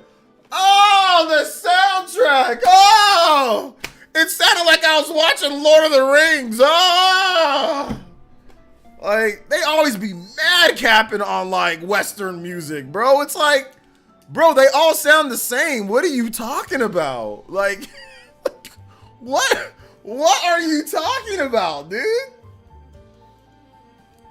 Let's see. Keely doesn't know what music he doesn't know what music feels like. But here's the thing that I noticed is that a lot of video game like people that listen to music, they have no sauce. They have no swag. I've been around these guys. They've got no sauce, no swag, no anything. So when you're sauceless, when you're swagless, yeah, movie music is gonna be your jam. When you've got soul, flavor, culture, style, you're gonna like more stuff like this. But none of those dudes have it. They don't have it. They have no flavor whatsoever. So movie soundtracks are gonna be what they gravitate towards. Because it just sounds, oh, I've heard this before. It's like when I was watching, I don't know, Godzilla or something in the movies, or I was watching 300 in the movies, or whatever movies that people be watching that are like the epic movies or whatever, you know? So that's why, because they're zero sauce, zero flavor. Like you hand them a basketball, they can't dribble it. No flavor, no coordination whatsoever. I guarantee you everybody that votes for the movie soundtracks can't dribble a basketball correctly. Can't go underneath the legs and can't make a three-pointer. I guarantee you. I don't know how this connects, but it does. Trust me. There's a correlation between these people who can't dribble a basketball and who vote for these movie soundtracks because they've got no sauce. I'm not serious here with that. I'm like half serious with that. Xenoblade not getting Game of the Year, I can accept, but Xenoblade not getting Best Soundtrack, now that's just rigged. Exactly. Killzation. Yes, I agree. Rigged! Rigged, I tell you. I played NBA Street back in the day and I practiced every move. Yes, sir. Let's see here. How many of y'all can dribble? Be honest. No. I said a coral. Okay, well, there's probably a lot of people in here that can't dribble a basketball, but we're not talking about that, Donnie. We're not talking about that. We're talking about these guys. We're talking about these guys here. We already know you guys can't throw a football because remember, we the whole football, I haven't got a single video of you guys hitting somebody on a 60-yard dot. You know, I haven't, not a single one. But I'm just saying, in general, the rule of thumb is that a lot of these guys probably look terrible dribbling a basketball. And that's the reason why they vote for these movie soundtracks. Hey, fellas. There's a direct correlation. Shout outs to Justin. Can you play some God of War music? Hands down the best soundtrack ever. It helps me sleep every night. It helps you sleep. Yeah, if you want to go to sleep. Well, I don't know. It's kind of like heart pumping, right? I don't know. But yeah, if you want to go to sleep, maybe that's the case. Shout outs. Now I'm going to have people say, OJ hates Western music. You're damn right I do. Except for Mass Effect. Mass Effect's music is pretty good. That's some pretty good music, but it's not as good as, you know, these games. But I would say a lot of the music in Mass Effect series is pretty good. But it's not as good as this. It's not as good as, like, the games that we're talking about here. It's not. No, it's just not. Let me get this next one here. God of War 2018 theme. Okay. Eastern games overwhelmingly have better soundtracks than Western games. No, they don't. No, they don't. They actually don't. Not according to the Keeleys. Not according. Listening both, but video game soundtracks, T2 movie soundtracks, cool. Yeah. Shout outs, Jax. I agree.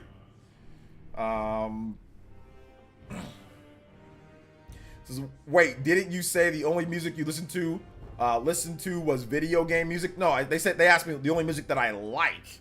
The only music that I really truly like and listen to now is video game music. Have I listened to other types of music, or do I hear other types of music? Absolutely. But they asked me what I personally listen to. Like if I'm gonna listen to something, it's gonna be a video game track. But do I hear movie themes and all that stuff? Yeah, of course. Of course. I watch stuff on YouTube and all that. You hear movie soundtrack music like this. It just sounds like a movie.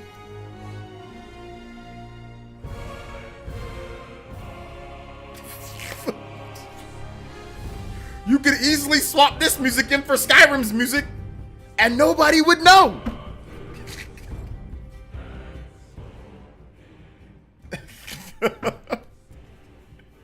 No, I'm just messing around. You thought it was Star Wars? Exactly. You could, it's Star Wars, any of these movies. There's no sauce. It fits the game, but there's no sauce. Best Legend of Dragoon song is the intro. I'm not sure. Sounds like 300 Part 2. I mean, it's good music for people that like that style, but I don't know, man. For me personally, I don't know. I thought it was Baldur's Gate 3 music. Yeah. Yo, Christian Me World. Yo, OJ, what's good? No What's good? cap. No Western cap. gamers and developers don't know good music when they hear one. They don't. Their only flavor is money.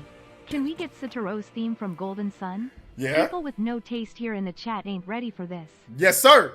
Hey, fellas, Let's go. put your dollars in your pockets. No, ain't worth the joke. Play some mass destruction from Reload. I got you, brother. He said it ain't worth the joke. He said stop playing the music. I'm gonna play some, what's it called, first Christian's track. From Golden Sun. Then we'll play yours, Justin. Thank you for the support. Thank you for the multiple $3 donos, guys. Let's get those combos up on the board. Let's go, baby. 21. Did we do the combo breaker for 21? Now we're at 23. We didn't do it. Let's get it, guys. Let's get it. Let's get it, boys and girls. Yes, sir. Let's go. Combo breaker, boys and girls. Let's go. See the difference? All right, take it easy, Ewok. Thanks for coming out to the stream, brother. Appreciate you. Final Fantasy VI has incredible music. Street Fighter 3, Mega Man 8, Persona 5, Nier Automata, some of the best soundtracks. All Eastern developers, yes, sir. Yeah, Persona games have incredible soundtracks. Like all the Persona games, even like the old Persona games are like dope. What's up, Noah? Says, oh man, I love Legend of Dragoon. Legend of Dragoon's really good. Maybe one of these days Sony will do something with it, like a remaster, like a remake. Like a remake would be nice. People who have vote TGAs don't know Xenoblade clears most Western game soundtracks. That's weird. Licensed music. Yeah, that's true. Well, the reason why they don't know is because they don't play the game. Like they don't play it, so they don't hear all the tracks. That's the problem, you know. Like most of them didn't even know that Xenoblade had 122 tracks, or like 120 tracks or whatever. Here's the reason why. I'll tell you guys this, which I never made that video, but I should make the video. I'll probably make it once I get into the new place. Like, they only voted for Xenoblade because of all the fan backlash that would have happened. Because Xenoblade was one of the best rated games of the year. It was a surprise to a lot of them in terms of the review scores that it was getting. Because Xenoblade Chronicles 2 and Torna both got mid to low 80s, right? So we haven't had a Xenoblade game get above an 85. Even Xenoblade Chronicles X got an 83 on Metacritic. So nobody was expecting a potential 9 out of 10 or high 9 or almost 9, right? Nobody was expecting that for Xenoblade. So when the scores came out, when they outsourced their reviews to freelance RPG people, because they didn't play it themselves at a lot of these companies, they outsourced it. When they outsourced it and the reviews came back that it's like a 9 out of 10, 10 out of 10 game, they're like, oh snap, we gotta vote for it now. Otherwise we're gonna get exposed. Like legitimately, this is what happened. This is what happened.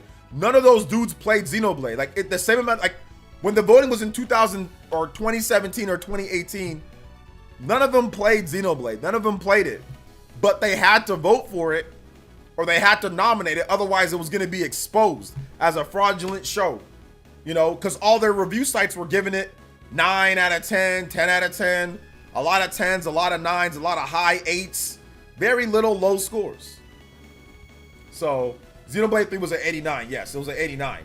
But in order to get an 89 average, you got to have a bunch of 10s and 9s. Like you got to have a lot of 9s and a lot of 10s. I mean, you can have 8s, but the more 8 out of 10s that you get, the more you're probably going to be more like a mid 80s, right? So you got to have, in order to get a close to a 9 out of 10, anything close, even like a high 80s, or you got to have a lot of 10s and a lot of 9s to offset the potential 7s and the 8s that you get. The problem with Xenoblade 2 and Xenoblade X is that those games got 9s and they got some 10s here and there, but mostly 9s, but they got a lot of 8s and a lot of 7s. Got 7s and 8s too many, so therefore you get a low 80 average, right? So in order to get an 89 or an 88, even like an 87 to a degree, but more like almost a 9, you got to have a lot of 9s and 10s. because those 8s are coming. You know, those 8 out of 10 scores are coming. You know they're coming. So so yeah, and then you're gonna have a couple trolls too. You're gonna have at least a couple 6s and 5s and things like that. So you gotta have the 9s and the 10s to balance out all that. So yeah. I don't see how you make Xenoblade Chronicles 3 much better, and particularly chapter 10. One chapter was 110. Yeah. So that's just kind of how it is, Xenoblade Chronicles 1 on the Wii is still one of the most magical experiences I've had in gaming. Felt like a revelation at the time. It really did feel like something crazy because of the system that it was on. I mean, it was kind of crusty, but at the same time, there was nothing else on the system that was even comparable to it. And even if you compare it to like Xbox and PlayStation, it was bigger than a lot of those games too on Xbox and PlayStation. So it was wild, It was crazy how, how awesome that game was. What it was able to do on the Wii, because like the Wii has like no RAM, has like no anything. So like open world games weren't great on Wii. You couldn't really do much. You wanted to create like a modern open world game with like characters, like a bunch of characters on screen and like enemies and all that. And like Microsoft was like, oh yeah, well we'll make a game that has like roaming enemies in the wild and like water effects and like you can swim and there's like lightning and there's like certain enemies and there's all this stuff. We'll do all that on the Wii. And it was like, oh wow, okay, y'all did that on the Wii? You gotta be kidding me. All right, let's get this next track here. Mass Destruction from Persona 3. Let's go. Thank you for the support, Mr. Christian Me World. Next up, we got Mass Destruction. And remember, guys, if you have not seen my most recent video, make sure you guys check it out. Put it in your watch later list if you have not seen it. Make sure you check it out. It's a good video. RPG News is back. We're taking all the best stories. Let me talk about RPG News real quick, guys. We're taking a lot of the best stories, the RPG news, the Nintendo Switch news that you guys love. And we're putting that into a video almost every day. I mean, I'm not going to say every day we're going to do it, but consistently. We're going to have a theme. We're going to have times and all that later once I get my schedule in order. But if you have not seen the latest RPG news, it is up. So make sure you guys put that in your watch later. Check it out. It's doing really well. People, thousands of views already. So I appreciate you guys watching the latest RPG news. Like I've done 3 in a row each day. And I've enjoyed making them because I'm talking about stuff that I truly love, that I'm passionate about. So I don't have to make any notes because all I got to do is have the article up and know that I know what to talk about because I love the games that I'm talking about. So it's good. I'm not talking about random stuff. I'm talking about stuff that you guys want to know about. So yeah, I took a lot of feedback from my previous news videos over the years, some of my other stuff, and we're starting to put it into a show called RPG News. And it's gonna be better. There's gonna be some face cam too and some stuff like that at times. There's gonna be other things, and I'm going to work on getting some maybe exclusive reveals from developers for RPG News. So look out for that. Maybe indie games, things like that. So yeah, thank you guys for the support. It's doing really well so far, the last 3 videos. You guys seem to like it. So hopefully I can continue on. I'm also noticing that they're more evergreen than some of my other videos out there. So my other news videos. So thank you guys for the support. So yeah, just want to talk about that real quick. Metaphor is going to be incredibly good. News focused primarily on RPGs seems to be a good call for the channel. Yes, it's very good. Well, Nintendo and RPGs, but mainly RPGs, right? But yeah, Nintendo news and RPG news, but mainly RPGs. But yeah, it's good. It's good. It's fun. Just there's not always going to be a bunch of news though to go over. So like if I don't do a video for the day, it's because there isn't anything good enough, and then maybe we'll wait a day or two. I mean, I waited 3 days to get the next RPG news from like in between each other. So yeah. So if there's not anything good enough, then that's fine. We'll probably just do like 2 streams, or we'll have like a bigger stream, or we'll do something like that. We'll do something else instead. We'll cover the time, but yeah. You see the fact that Xeno 3, you can have 7 party members on screen fighting multiple enemies on screen, no loading screens, a testament to Monolith Soft. Yeah, they're incredible, dude. Really good. What's up, Mr. Davis? You like the video today? What'd you miss? Nothing so far, man. We're just chilling. You agree that Chrono Trigger is the greatest game of all time. Might be a bit late, but you think about making it a debut? I don't know what that is. 10,000 news. What are you asking me to do? Sicilian Gamer with the $2 says RPGs will save the RPGs will save the business, guys. And guess what? We have RPG Overload There's too many RPGs. Nobody's supporting me. This is a joke, by the way. Nobody's supporting the channel. So guess what I'm going to do? I'm going to play Final Fantasy VI and Dragon's Dogma. But we have RPG overload. There's too many RPGs. You guys aren't supporting them. So I think the best thing to do is to play Final Fantasy VI and Dragon's Dogma 2. Two RPGs. Two RPGs. ATLUS returns. I wish it would take off a lot of effort of ATLUS folding from SEGA to pull that off. I don't know what you mean on that. I don't know what you're talking about, Zoltor. I didn't say ATLUS goes independent. I didn't say that. That's not. And what did my title say that you're saying what you're saying? Oh, let me double check. SEGA ATLUS leaks return. Leaks. Read the title. Accurate SEGA. So Midori's back. Accurate SEGA / ATLUS leaks return. That's what the title says, Zoltor. How did you misread that? What the hell? So yeah, Midori's back. She said that she was gonna leave because of a situation with another content or another weirdo. But then she said that all of her friends reached out to her. The power of friendship. And she's back. So we're gonna be getting accurate SEGA and ATLUS leaks. Read the title, damn it. How did you misread it that bad? It says it pretty clearly, Zoltor. Accurate SEGA / ATLUS leaks return. Somehow you took that as ATLUS return. You ignored leaks. You ignored accurate SEGA. And somehow you dropped the leaks in between it because it clearly says leaks. And you just put ATLUS return. And then you turn that into ATLUS isn't returning. What? And type into the chat. I don't understand that. What happened there? Somebody help me understand how you interpreted it that way. I have no idea how you came to that conclusion. I read it as ATLUS returns, as it's returning to greatness. It says leaks. It says accurate SEGA / ATLUS leaks return. No. How did you read it? There's leaks right in between there. There ain't no way that you missed leaks in between. No, Zoltor, no. There ain't no way you missed that. It's very clear that leaks is right there. Let's see here. When did they leave? Yeah, ATLUS never left. ATLUS is good. So I don't understand what the problem is. ATLUS is good. They just dropped freaking what's it called? Unicorn Overlord. That game's incredible. How can you say that they've gone and they gotta get away from Sega in order to make good games? They just dropped Unicorn Overlord. That game's awesome. Oh, Jay, I wish I was as smart as you. You really know your stuff. Also, love your perfect snarky comebacks. Yeah, that one was pretty snarky. But no, man. Yo, Yamoto, you're just as smart as me. Most of you guys are all actually more intelligent. We're a conscious collective.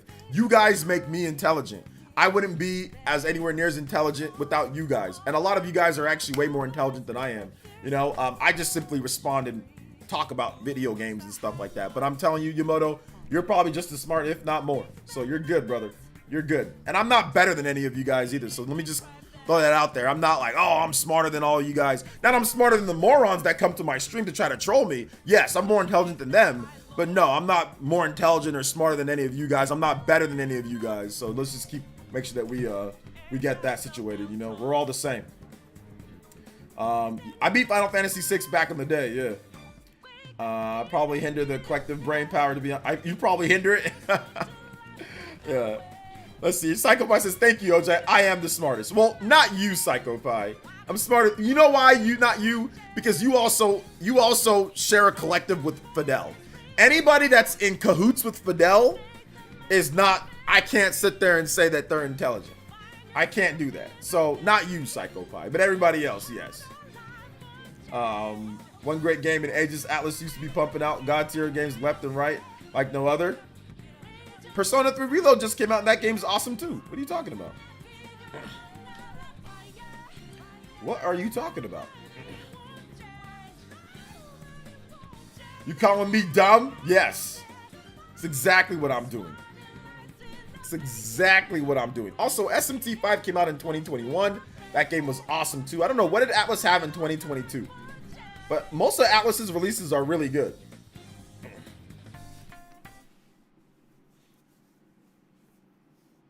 Well, 13 Sentinels, that was like 4 years. I mean, if the Switch release was like what, 2021 or 2022. But I mean, yeah, if you want to count 13 Sentinels, you can count 13 Sentinels. That was Vanillaware and Atlas. That was really good. Obviously, SMT5, that was really good. Persona 3 Reload, that was really good. So yeah. Persona 5 is probably better than SMT3. Persona 5 is better than SMT3. Did you mean SMT5 or do you mean like the actual like SMT3? Nocturne HD Remaster? Yeah, that's not the best port, but apparently that source code is in shambles. Atlus was working with like a potato chip source code on that one. Just talk well to the audience. I can't make the witty comments on the spot. Must be an introvert thing. It's actually a training thing. I never used to be able to do this. Yamoto, if you watch my first live streams, trust me, it wasn't like this. It's just something that you learn over time. It's just something that you work on it. I'm old and I've been doing this for a very long time. So you just pick up on little things to get better. And I study my craft. I've been watching other content creators and YouTubers. Shout outs to Etika, RIP, the GOAT. You know, I watched Etika and I learned a lot how to make live streams more entertaining from Etika. Etika taught me that you can make them more entertaining, you know. I can't say and do what Etika does. I'm not trying to be him, but I'm in my own style. I'll make my streams entertaining, or at least try to. You know, not everybody thinks that they are entertaining. Some people hate it, you know, that's fine. But they're fun, but it's fun. But thank you, I appreciate that, man. I'm pretty sure that you have your talents too, man, that I can't do. Sicilian Gamer with the $2 says, we are in a new golden era of RPGs, in my opinion. Yes, we are. Studying the art of roasting for years. Yes, I mean, it's online though, so it's like online is like, it's online, you know. But you know what else is online? The combo breaker. Let's go. Thank you so much, guys. I appreciate that. Thank you for the $2 Sicilian Gamer, 25 on the combo count. We are humming right along. Let's go. Let's go. I really gotta change that etiquette, you know, to where you guys can see it. It's still pretty bad. I never got around to doing it like that. Let's go though. Thank you for the support, guys. ATLUS came a long way. Remember how they used to troll us with the surveys for years? Well, I mean, like the surveys, it takes years to make the game, so we weren't gonna see anything from those surveys for years later. That's what a lot of people don't realize, because like apparently, according to ATLUS, Persona 3 Reload, they made that because of the surveys. So people are saying, yeah, give us Persona 3 Remake in a survey 3-4 years ago. Okay, well, it's gonna take a few years to make the game. So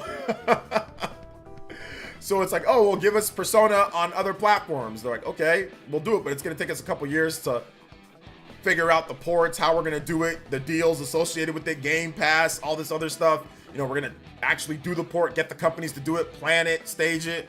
Like, it's gonna take a number of years. So yeah, I mean, I agree, it sounds trolly, but it does actually take years to put all this stuff together. Now, they took too long. I agree with you on that one, Ronald. They took way too long, but it does take some time, you know? So yeah. Hey, what's up, Renna? How you doing today, young lady? Welcome to the stream. There you go. Drawing's your talent. I used to be able to draw, but I can't draw very well anymore. Oh, snap. Flipping the switch, Mongunzo with the JoJo. Yo, JoJo boys in the house. Let's go. Shout outs, man. I appreciate it. Thank you so much. Flipping the switch with the $10 JoJo boys dono. Let's go, baby. And that's 28 because Sicilian Gamer with the $5 says, how do we have to be in the gold, or why do we have to be in the golden era of RPGs now when we have a limited time instead of when we were a kid, had to replay NES Dragon War 100 times? Well, I lived through the golden era of I mean, today, I don't think today's the golden era of RPGs. Like, I think that it's the modern, you gotta put like an asterisk by it. It's the modern golden era of RPGs. To me, the original golden era is still the Super Nintendo, you know, and PS1. Can I get some Dragon Ball Budokai music? Yes, sir. Yes, sir. Thank you so much. Appreciate that. Shout outs to Flippin' This Mongunzo. Shout outs to my man Justin. Shout outs to Sicilian Gamer with the donos. And yeah, shout outs. Appreciate that. Justin Ballsy. Yo, let's go. Thank you so much for that, guys. One away from the 30-minute extension on the stream. Let's go. Oh, that was okay. The 7. I really got to do something for 7. Shout outs to the lucky 7. Lucky 7 in the house. I'm gonna play Sicilian Gamer's track though, because I know I already know what he wants, but he has not put it in the chat. So we're gonna play Wake Up, Get Out There. for him. Let's see here. Give me just 1 second. Let me get this put up on here. 1, 2, 3, boom, boom, boom, boom, boom. All right. Appreciate that. My man Justin, 112 on the combo board. 29 on there as well. Let me get the JoJo up on there as well. Thank you guys for the big support today.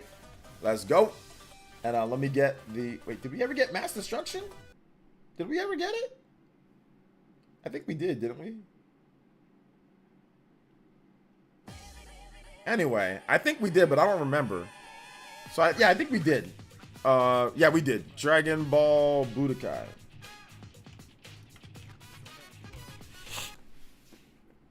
So, let me play this real quick. Sorry. Let me play this real quick, and then we'll play the Wake Up, Get Up, Get Out There. You mean Fiora? Yes, Fiora. Shoutouts to Fiora. It's the new Golden Era. Yeah, it's like the new Golden Era. After seeing Reload, I think Persona 4 Remake would be awesome, even if it's not entirely necessary. Yeah, I don't know if Persona 4 Remake is necessary. What's up, OJ Holy Fudge? The earthquake here in Taiwan was so big. Have you experienced any large earthquake before? I remember 2 earthquakes. One time in like 2005 when I was at work, and like all of like the self-checkout started going like going crazy. And then there was another time, I think like in like 2018, when like the ground was shaking so much my TV almost fell over. Like it was gonna fall over, and I grabbed it, you know, so it didn't fall over, and like I can like literally feel like the ground kind of shaking. But those are the 2 times that I remember, and like maybe like one in like the early 90s that was kind of like a little rumble, like a little HD rumble. But outside of that, those are like the 3 times in like the last 40 years or something that I've heard that I felt like an earthquake. Hopefully you're safe and everything, right? Shout outs to Sicilian, shout outs to Justin Balls flipping the switch. Let's go. Appreciate you guys. Appreciate you guys. Let's go. I still think Dragon Ball Z Budokai 1 might have the best cover art. Still one of the best cover arts in my opinion. This cover art was so it was so good. I don't know, it's kind of not great, but it's also kind of great at the same time. Like, I don't know, I just kind of liked it just because you got Gohan, you got Goku, Vegeta, Piccolo with the special beam cannon, Cell smiling. I don't know, I just kind of like that box art, man. I remember when I bought the game on the GameCube. I think I bought it on PS2 as well, but I bought it on, anyway. I just remember playing it a lot, man. It was so much fun. Shout outs to Akira Toriyama, man. The GOAT. Literally the GOAT. Literally the GOAT, man. Yeah, Sensing Cali, it's been a while since we had a big earthquake. Yeah, it's been a little bit. Bro, it's still shaking? Oh my gosh, be careful, man, if it's still shaking. Goodness gracious. Felt the earthquake when I was in Japan in December. Oh, man. I was like, I like the Budokai Tenkaichi. Budokai Tenkaichi 3 cover is really good, too. It's really good as well. But most of the Dragon Ball Z covers are good, except for the one, the Raging Blast cover. That one's terrible, like where Goku's neck is like snapped all the way to like backwards. That one's not great. I want to say shout outs to Rena, welcome to the stream, young lady. Shout outs to Solar Dare, welcome, how you doing today? Says, what's good? What's up, man? I experienced 2 and 3 nano shakes here in Jersey. Nano shakes, oh man. Yeah, definitely the Owl Goku. Definitely Owl Goku. Definitely the Owl Goku there. We're gonna play Wake Up, Get Up, Get Out There. My man Sicilian Gamer, thank you for the support, brother. Appreciate that, like always. This is countless hours spent with my neighbor growing up with that one. Which one are you talking about? Nightshade? Oh, Dragon Ball Z Budokai, the original, yeah. Very good. I don't know if I ever played my brother in it, but I know like my brother was here and like we talked about playing when we used to play Naruto Shippuden. The Naruto Shippuden, like Ultimate Ninja, it's like not Ultimate Ninja, Classic Ninja Revolution 4, or the first one that was in Shippuden, that one. My brother was talking about how like I got so good at that game, like I made like a guide or whatever for it, and like I beat him in that game a lot because he used to beat me in the 4th one. So Classic Ninja 4 on like the Japanese game for the GameCube. He used to beat me in that one all the time, or he beat me in that one. But then I got like really good and I made like a guide for the game for like the next one that was on the, I think it was on the Wii. But we use GameCube controllers. And Yeah, I got really good at that game because there was like one year, like in 2008, all I did was just play that game. So I made a complete like guide to each character for the game, which was pretty cool. I have a Dragon Ball Z Budokai, I have Dragon Ball Z Budokai and Dragon Ball Z Budokai 2, says Neo Blitz. All right. Symphony of the Night Besto. Why exclude PS1? Symphony of the Night. Symphony of the Night, it's awesome, but I don't know, what did I exclude? Top 5 2D platformers Metroidvania games for the Switch, PS2, GameCube. Top 5 Metroidvania 2D platformers. Check out my video, Solar Dare. I can't think of anything off the top of my head outside of like, you know, there's like Hollow Knight and certain games like that, right? Mario Bros. 3. Or you said, hold up. Switch, PS2, GameCube. Yeah, check out my video. I did one on the Switch, but I can't think of anything off the top of my head. Top 5 from those platforms each. Yeah, I don't know, man. But yeah, you know, Switch, you know, Hollow Knight. There's obviously Super Mario Bros. Wonder. Those are 2D platformers, right? So, or 2D platformer. Oh gosh, there's a lot of good ones. Like, there's a lot of good ones. So, yeah, Metroid Dread. I mean, if you want to count that as I don't know if I count as a platformer. It's kind of more like an action game. I don't know. Action platformer. I'm not really sure. I don't know if I count it as like a platformer though. So yeah, but check out my video. I've got all of them on the Switch, but I haven't done GameCube and PS2, so I don't know about those two systems. But yeah. Metroid isn't really a Metroidvania since Metroidvanias are based off of Metroid, but I can understand why people call it a Metroidvania, but it's not really a Metroidvania game. Like, if you want like actually, like technically nerdy, like technically, it's not really, because usually Metroidvania games, they include like the RPG mechanics, right?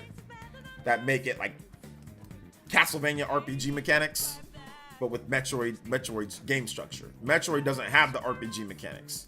It's not necessarily a Metroidvania. It's a Metroid game. But I understand why people call it that though, you know? Yeah, Celeste is really good. Celeste is really good. Real quick, let me open up that page. I can get that video for you. Like I said, I can't think of like the 2D platformers for those other, for PS2 and GameCube. I don't know about that. I'd have to look through.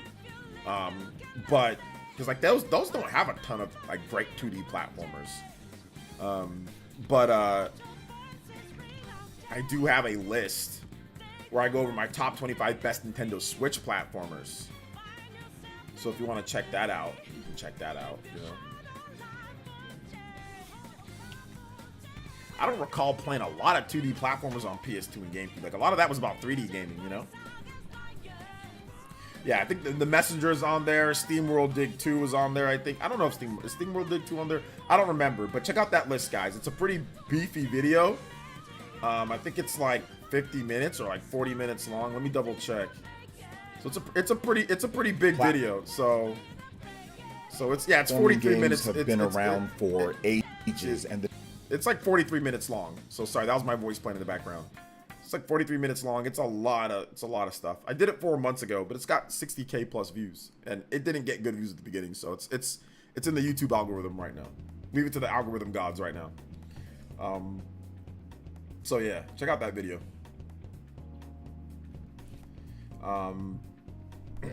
So yeah, we already talked about Paytona Beach. We already talked about Xenoblade 4. Are you aware of what happened with the artwork collection that came out, the art book, where they talked about a lot of the things that they, you know, clarification to Xenoblade 3 and Future Redeemed. So we talked about how they're leaving. There's some ideas for Xenoblade 4, so there's going to be a Xenoblade 4, but Takahashi isn't talking about that yet.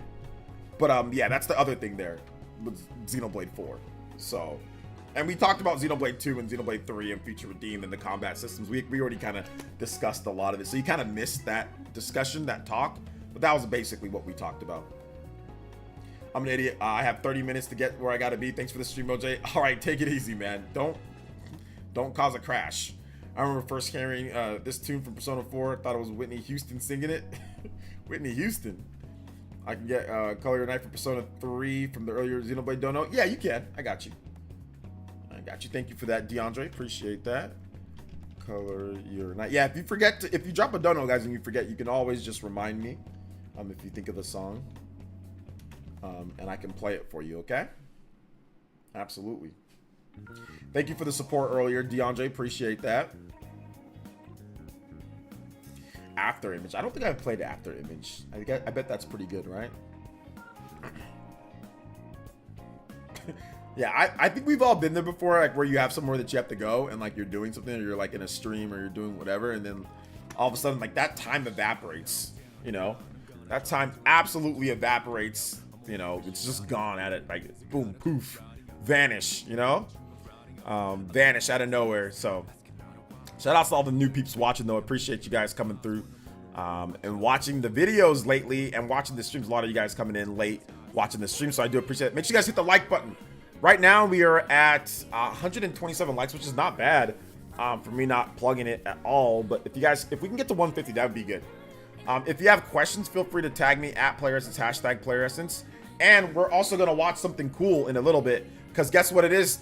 It is Final Fantasy VI's 30th anniversary, for those who don't know. So we're gonna check out some old stuff on Final Fantasy VI, a commercial that you guys are gonna love. I remember watching this commercial back in the day, or at least seeing it at some point and thinking that it was incredible. It has almost nothing to do with the game. Well, it does have something to do with the game, but it's funny. So we're gonna watch that in just a bit after this music. So if you guys have questions, you can tag me at PlayerEssence, hashtag PlayerEssence, just PlayerEssence by itself. We are one combo away from a 30-minute extension on the stream, because believe it or not, guys, the base stream is pretty much already done. We have 2 hours of me sitting here yapping to you guys. Time flies, huh? So yeah. Let's see here. Love this track. Yeah, this track's really good. This track is super good. Super good. FF6 GOAT Final Fantasy. Yeah, it's a really good Final Fantasy, Brett. FF6 is a top 10 game of all time. Personally, it's really good. I think it was on my list too for 10 out of 10 JRPGs. So yeah. Square does still own Octopath Traveler. Yeah, why would they not own Octopath Traveler? Yeah, they never sold it or anything, so yeah, why would they not own it? Hey, fellas, put your dollars. Justin with the dollar. Let's see here. Fixing to give away a Fire Emblem Engage USA code. Hold up, Justin. Hold up, Justin. We're gonna have a birthday bash that I'm gonna do next week for my birthday. Let's hold on to that and let's see if we can organize some stuff to give away some codes during that as well. I'm gonna be giving away some stuff too. Some games. I'm gonna buy some games and give some stuff away as well. But maybe we should hold on to that and so we can have it for the birthday celebration. What do you think? Or if not, that's cool. You can give it away here too. Either way. Combo breaker. This is Color Your Night from Persona 3 Reload. It says, Shinobi says, Xenoblade 4, don't play with my feelings. Have you seen the most recent lore drops? Shinobi's Zensei? From the art book? Have you read up on that at all?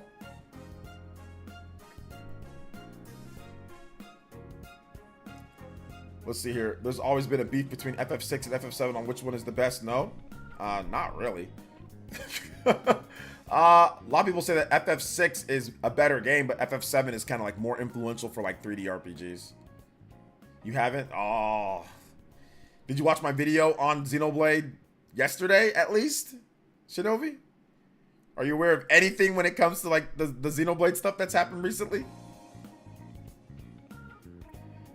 Alright, we kind of already just best tracks. Alright, it was just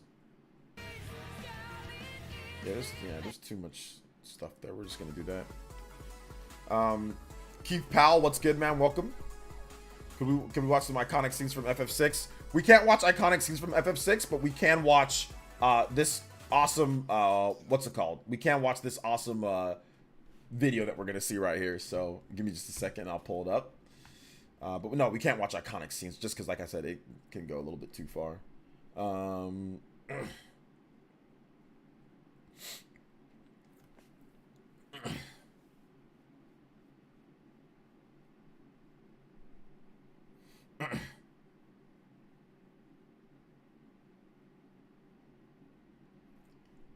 right, give me just 1 second. People are saying some stupid stuff on Twitter, like always. All right, I think I found it. Here we go. All right, so we're gonna watch this. So Square Enix has one scene out, so we're gonna watch this, and then we're gonna see some other stuff here. Hey, fellas, put your dollars. Justin with the $1 says, okay, emailed you for the giveaway then? Yes, let's go. Thank you, Justin. I appreciate that.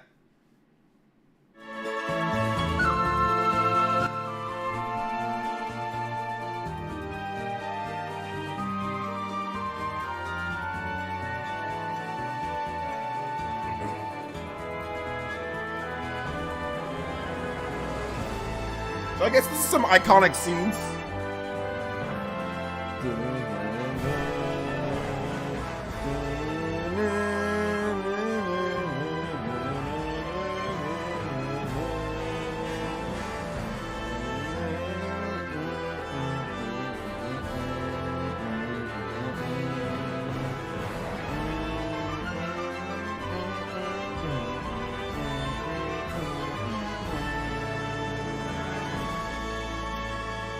30 years. I remember playing this game back in the day with my brother, and it was like literally the greatest thing ever. The Mode 7 graphics were incredible. But then we also have this. This was one of the commercials for Final Fantasy 6. Well, it was called 3 here in America because Square Enix decided to not localize 2 of the other games. So they thought it'd be confusing for people, so they made it Final Fantasy 3.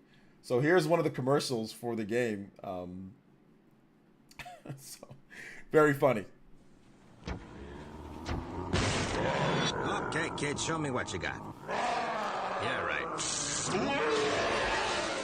Next. Yes. Next. Ooh, scary. Next. Next. Next. Next. Final Fantasy 3. Do you have what it takes? Final Fantasy 3 from Squaresoft. Next. The Moogle out here just zapping people. So I remember seeing that and thinking to myself, wow, Final Fantasy 3 is going to be a crazy game. And then I remember later reading, I forgot what magazine I read, but people were like, no, it's not actually Final Fantasy 3. And I knew this back before the game even came out. They said it's Final Fantasy 6. They said that Squaresoft didn't bring over the other games. They're like, yeah, if you import it, there's some certain stores that have the other Final Fantasies, like on the NES or Super Nintendo or whatever, you know. And I'm like, what, really? So I found out even before this game, I'm like, this is stupid. So we call it FF3, but we all knew that there was other FF games that we didn't get to play here in the West. That we were like, man, I wish we actually got those other Final Fantasy games, you know. So yeah. So it's good stuff. Good stuff for sure. Good stuff for sure. Thank you so much. Those shouts to Justin with the $1. Appreciate that. Thank you for another one. I appreciate the $1. Another one. So yeah, Final Fantasy 6 is awesome, and we will get a Final Fantasy 6 track here. Final Fantasy 6. Actually, no, we will. Final Fantasy 6. We can do a boss theme, and we'll do like the remix. We can do a remix of a boss theme. Otherwise, I'm gonna get a copyright claim. So let's not do that. Let's do a remix of it. Decisive Battle remix. Let's see. Nice catch. Just Square back then. Yeah, just Square back then. Not Squaresoft. Not Square Enix. Square Enix. Sorry, it's Squaresoft, but just Square Enix, or not Square Enix. Before they got the merge. Looks like Robot Chicken, kinda. No gameplay whatsoever. No gameplay, just a Moogle, Mog, just whatever, just zapping people. You know? So, that was funny. You know? That was pretty funny. It says, no, I missed your vid. I'll watch it after. Oh, man, you're so far behind on the Xenoblade stuff, man. All right, so let me break it down for you, Shinobi Sensei. There was an art book that came out recently in Japan that had a bunch of interviews after basically explaining more of the lore of Xenoblade Chronicles 3. And to a lot of the survey questions from Japanese gamers, essentially what Model Stuff was doing, they were getting like they were essentially getting like the thought process of what fans want for the future, right? In this survey. But then he also answered a bunch of questions, and a lot of the questions he couldn't answer, not a lot, but some things he couldn't answer in terms of certain characters like Malos, for example, because he's holding that close to his chest. So when Xenoblade 4 does come, because there will be a Xenoblade 4, he says to kind of like wait. He didn't say Xenoblade 4, but he just says wait, and you'll get those answers to those questions. So clearly they're going to have another Xenoblade game that's going to give us some answers to some of our burning questions that we have after we beat Future Redeemed or Xenoblade 3. 3 of them didn't get localized. The other 2, 3 of the other games didn't get localized. Yeah, 2, 3, and 5. Yeah, so we just skipped all the way to 6. We got 4, right? We got 1, 4, but we didn't get 5, 3, and 2 until what was it? Until was it the PS1 or was it like the Game Boy Advance? Have we got those, or I forgot when exactly we finally got those localized. How we feeling about Stellar Blade? Y'all copping or not? I'm definitely copping Stellar Blade. I want to play it on stream for you guys sometime before the game launches. I want to play the demo, and we can talk about the game and all that. But yeah, I'm definitely copping. I'm copping it. Hopefully they can work on that input delay before the game comes out.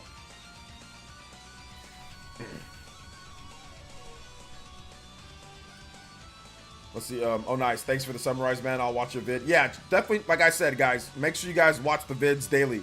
The RPG news stuff. It's going to be stuff that you're all interested in. So make sure you guys have your notification bells set and look out for the vids. But I know the vids drop randomly, so you guys don't know when the times are going to be. So I can't blame anybody but myself if people don't see the stuff, you know? Yo, King Cagney with the $10 Jow. Let's go. Unicorn Overlord had a great story. I need something before the 23rd. Unicorn Overlord. Yes, Unicorn Overlord has an incredible story, and I still need to get into it more. I still need to play that game more, man. I really do. I really do. I really need it. I need it. I really do. Shout out to my man, King Cagney with the big JoJo $10. And that gets us to 10 JoJos on the board for the stream. Let's go. Thank you guys for the support today. Let's get some Unicorn Overlord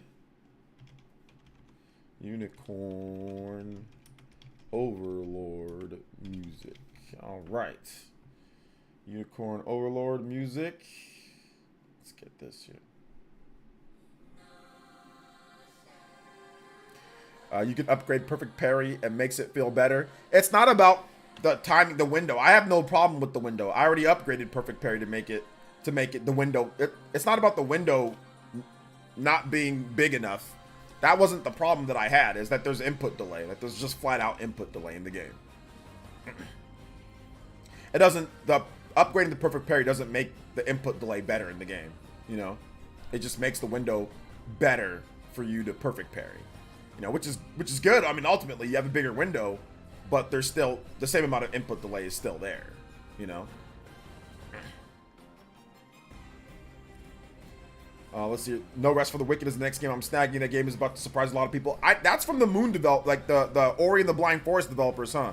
Apparently they said that streamers get a little bit of a discount, so I think I'm gonna talk to that guy. I talked to him a few times on Twitter, and he's answered questions about like Ori on the Switch and things like that for me. So I think I'm gonna reach out to him to see if I can play like the beta or whatever. Like, isn't it like in beta or something? But yeah, I want to check that game out. No Rest for the Wicked. I mean, I love the Ori developers. They're really good, so I'm guessing that game's gonna play really good and all that. Until PS1 and FF2. Until PS1 with FF2, DS for FF3 and 4, and GBA for FF5. Goodness gracious, what is going on? Yeah, early access is in a couple weeks. Plan on playing it. Yeah, I think I'm gonna check it out for sure. It looks pretty good. Try appearing offline. Another DSP joke. You're completely in the vortex. Who here is in the DSP vortex? Anybody here that like actually knows a lot or all of the lore behind DSP? Let me know in the chat. Press 1 in the chat if you actually like legitimately know the lore behind like DSP. Like when I make the jokes like I need that money, or like I really do. Like if I say stuff like that, or if I or if I say WWE champions, like let me know if you guys actually know the lore behind that. I know Sicilian does. I don't even know who DSP is. Well, let me tell you something right now. If you have time, if you have a lot of time on your hands, I got 2 documentaries for you to watch. You can watch Down the Rabbit Hole, but that's kind of old. DSP. That's kind of old. That was back in 2018, but you can watch that. Or you can watch Turkey Tom's documentary as well. There's 2 on him. So if you want to catch up, maybe you can watch Turkey Tom's. His is up to date. So watch Turkey Tom's documentary on DSP, and that'll get you caught up in about an hour or 2. So yeah, ban, gone forever. That guy made AM2R in the is it the Ori dev team? Oh, okay, I didn't know that. Shout out to Sicilian Gamer, thank you for the $2. Appreciate that. One more and we're at a 35-minute extension. We are totally in extension time here, guys. So let's go. We're at 2:09 on the stream, about 2:10. So we are definitely in. So yeah. So we're definitely there.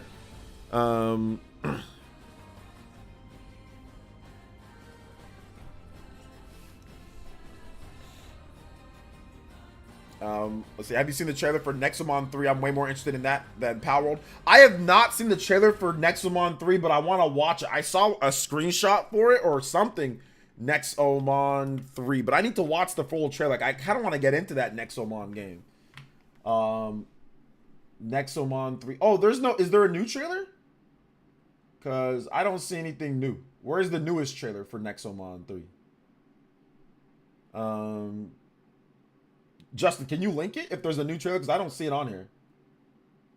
Well, wait a minute. Nexomon plus Nexomon Extinction Complete? Those look pretty good in battle. That actually looks pretty good. I might want to pick up this Nexomon plus Nexomon Extinction. That looks pretty good.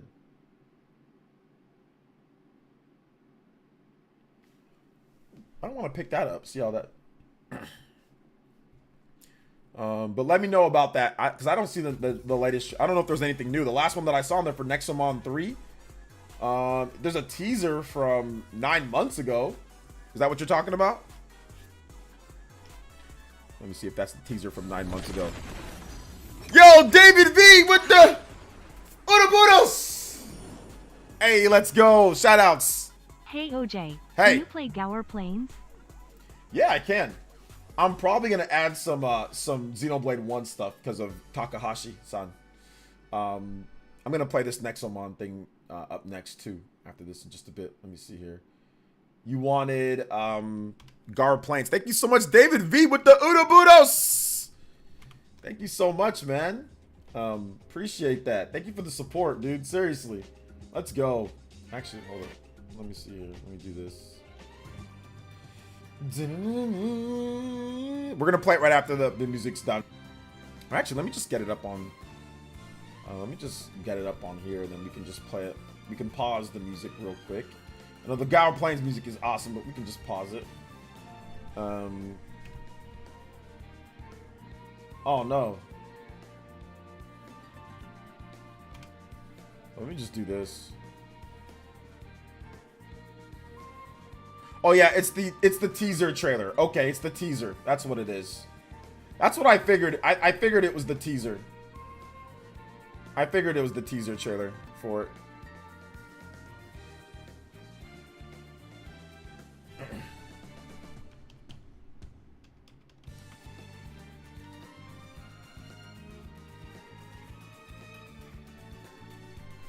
Yeah, hold on. Let me just open it up. I'll have it ready to go. Alright, I'm going to pause this, and then we're going to play that. We're going to watch it real quick. Then we'll get back to the music.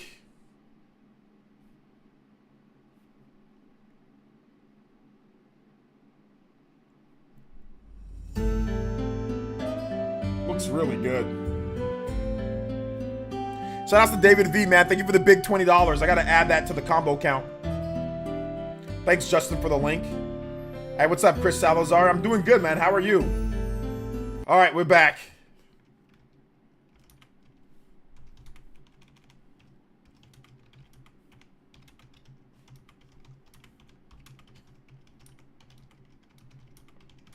Sorry, guys. I forgot to get the new router. I forgot to get the new router. My bad. I forgot to get. I couldn't get it today. I did not have time between the RPG news. I'll try to see if I can go get the router today or tomorrow or something. I got to go get that router because this will disconnect every single time. Like, it's not even about like if, it's just like when it will disconnect. And I even power cycled. I made sure everything was good beforehand. And this router will disconnect regardless. It will disconnect.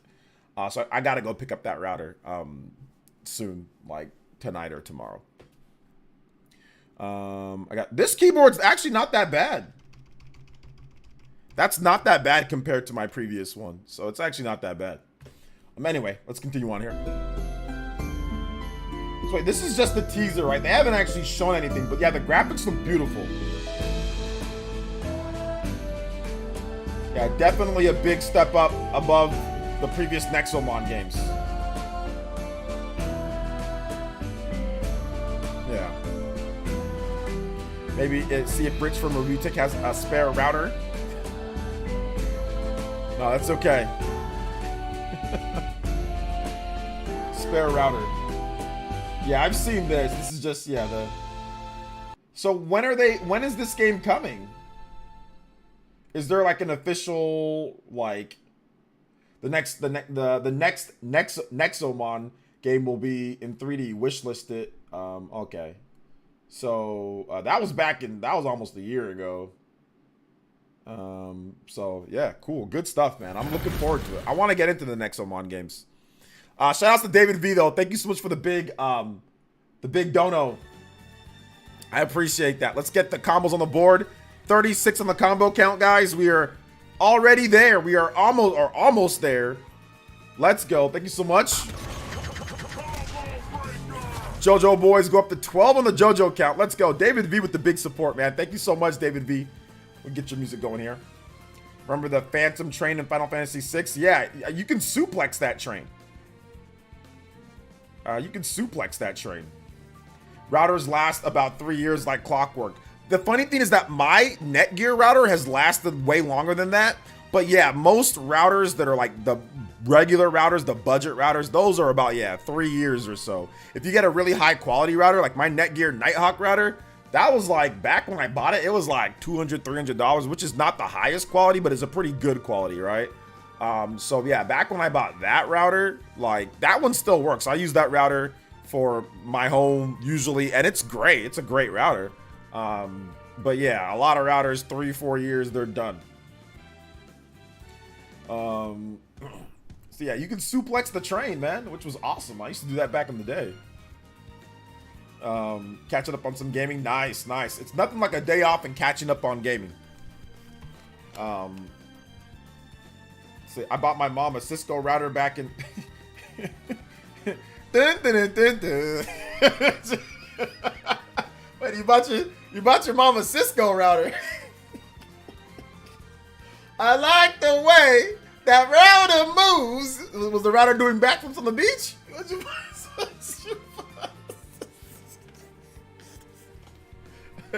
That router, row. Like when the beat go, baby, make that router go. That router. How'd you? Was it silver? Was it silver? It was really tiny, right? It wasn't that big of a router, and it was really tiny silver router. Let's see, you can kill the Phantom Drain with Phoenix down. Yeah, I know, but it's better to suplex the Phantom Train. It's better to suplex the train. Oh my gosh, I haven't thought of him in ages. Yeah, nobody. When I heard Cisco, back in the day, Cisco was like big. He was part of the Drew Hill too, like that group. But yeah, he was big, man. Everyone was like, oh, that's Cisco. But yeah, he's like, yeah, I ain't nobody talking about him in a hot minute. He's just kind of chilling. I think he kind of made all his money and was just kind of like, yeah, I'm good, you know. He made all his money in like the late 90s and 2000s and was like, yeah, I'm good.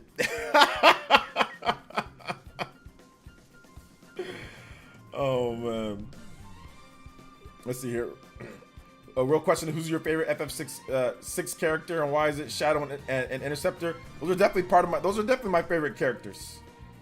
I got there's a lot of good characters in the game. A lot of good characters. Shout outs to the Great Waldo. Appreciate you. Let's go. If you guys have more questions, you can tag me at PlayerEssence, hashtag PlayerEssence, PlayerEssence by itself. More than happy to answer all of your questions. 36 on the combo count. We are 4 away from an hour-long extension. We've already extended the stream to 19 minutes here, so we do have a 35-minute extension, so we are good on time as well. So I appreciate you guys. If you guys have more stuff that you want to talk about, comments, questions, whatever the case is, let me know in the chat. We can get that done. So let's go. Thank you guys for your support. Appreciate that. We are going to maybe go over a couple other things as well, though. See if there's any other news that kind of broke while we were talking about things here.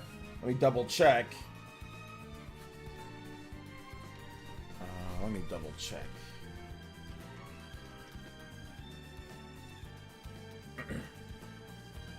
So for those who joined us late, we know that Midori, the SEGA / ATLUS leaker, is back.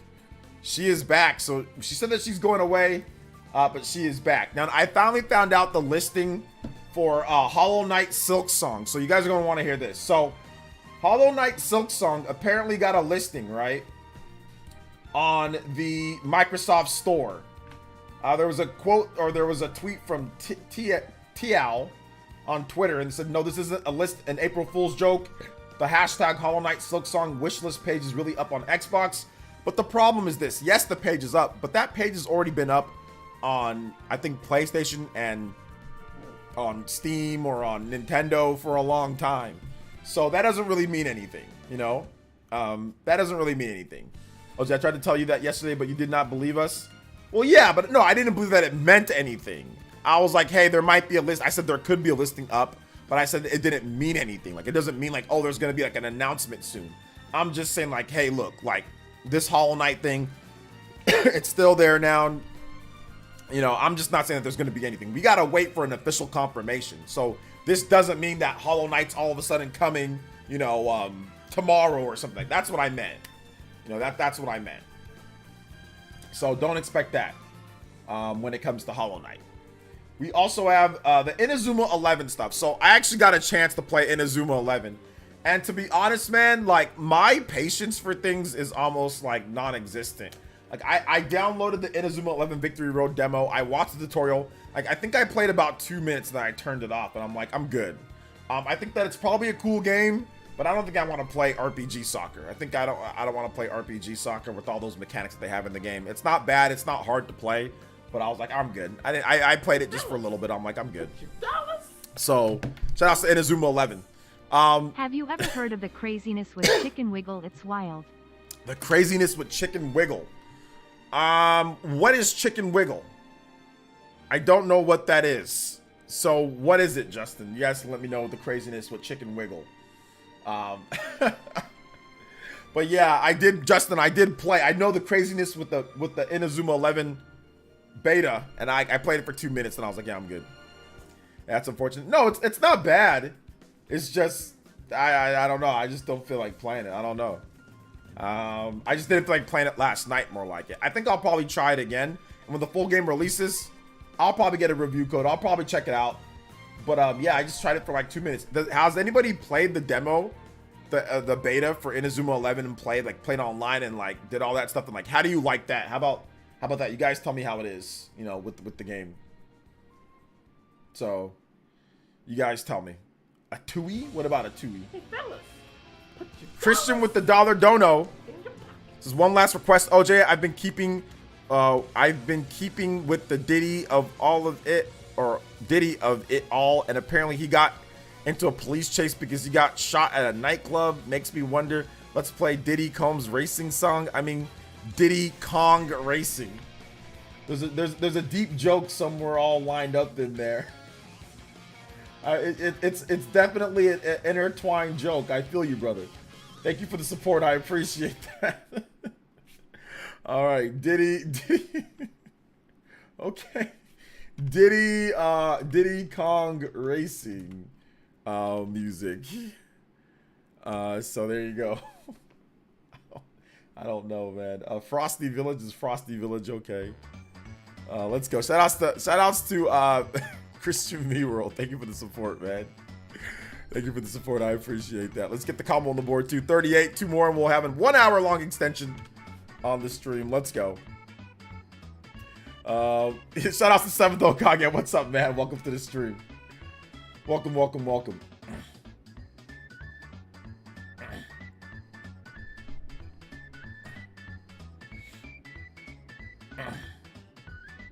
So, shout outs. Hey, fellas, put your dollars in your pockets. Justin with the It 3. was a 3DS game that got kick-started for a port, but instead of porting he pretty much made a new game that nobody asked for. It's the same creator of Mutant Mudds. Oh, yeah, the chick. I loosely remember the Chicken Wiggle stuff. Yeah, it was a 3DS game that got kick-started for a port, but instead of porting, he pretty much made a new game and nobody asked for. I remember, and then I think he like came out and said like he couldn't believe how bad the sales were for the game. Like he was like shocked or stunned. Like the only people that bought it was like himself and like his daughter or his, I don't know if he has a daughter, but like a friend or something like that. So yeah, man. Crazy. So yeah. Crazy stuff.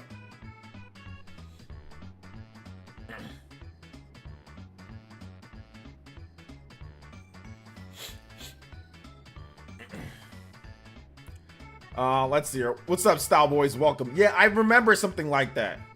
Another reason why I don't support OJ is because he defended Dan Snyder and said I wouldn't do the same thing to those girls. Said the other day he also defends a guy who... What the hell are you talking about, Randall? What? This dude's a complete moron. Anyway, let's just ban you from the chat. Guys, by the way, I have no idea what that dude is talking about. Dan's defend... I didn't defend anybody. What the hell? Just gonna ban this dude.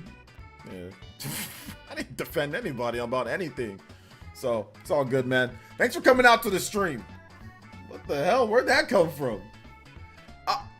Dude, recently, and I just saw something on Twitter too, like, people are getting kind of crazy on Twitter, like, trying to, like, you can't cancel us because we don't do anything bad normally.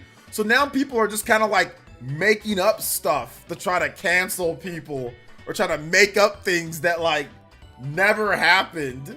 I saw this stuff with RGT. Somebody apparently is trying to tag me into some nonsense of like a joke that was made like years ago, like RGT made, and now people are trying to, some dudes on Twitter trying to sit there and say that I did this, that I'm this, and I'm like, where's all this stuff coming from, bro?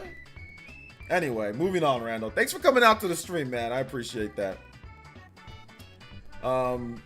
The sales for what? The sales for what game? What game are you talking about, Juice Man Bob? What game are you talking about? Let's see here. Yo, you good, OJ? How wild that's... Yeah, I don't know. Like I said, people are trying to like get people canceled. Like, you know, that's the thing that I've realized. Like lately, like that's what I'm seeing a lot of this stuff where people are just randomly making accusations against people. Usually blank avatars and stuff, but like usually I would never get stuff like that. But lately, it's been happening like a lot lately. So it's kind of weird, man. You know, kind of weird. Let's see, getting crazy on Twitter implies Twitter's been insane for a while, but like against public content creators where there's like zero evidence or zero of them doing anything bad, you've got randos just coming out of nowhere trying to make these allegations against people. Like I bet that's happened on Twitter before, but I've never had that happen to me like this many times in like a short span, like when I don't do anything. I sit here and talk about video games and stuff, you know? So I don't know what's going on, man. It's kind of weird. You just need to say no Diddy and you'll be okay. Yeah, I know. We just ban him out of the chat. It's all good. Great stream today. OJ been listening while working out. Hey, let's go, Dave and Games. These dudes got no ammo, so they making up stuff to cancel. Yeah, I mean, it's not gonna work. I mean, don't get me wrong. Like, I don't think nothing's gonna like really cancel, like nothing. I'm not gonna do anything. Like, one, I'm married. Two, you know what I'm saying, I've got a great family life, home life. Three, I've got you guys and I don't want to lose that, so I'm good. Can you play Fire Emblem Awakening id Purpose? Let's go, David V with the $5. Peach Dono, let's get it, man. Thank you so much. I appreciate that. Yes, I can absolutely play that for you. And that is, you know what time it is, boys and girls, ladies and gentlemen. Hour-long extension combo breaker time. Let's go. Thank you so much for the support. I appreciate that. And yes, I can play that for you right away. All right, let's go. Fire. I'm happy because it's Fire Emblem Awakening. Love me some Fire Emblem. But you just don't see how people put their time in and never get it back, unsuccessfully try to ruin someone.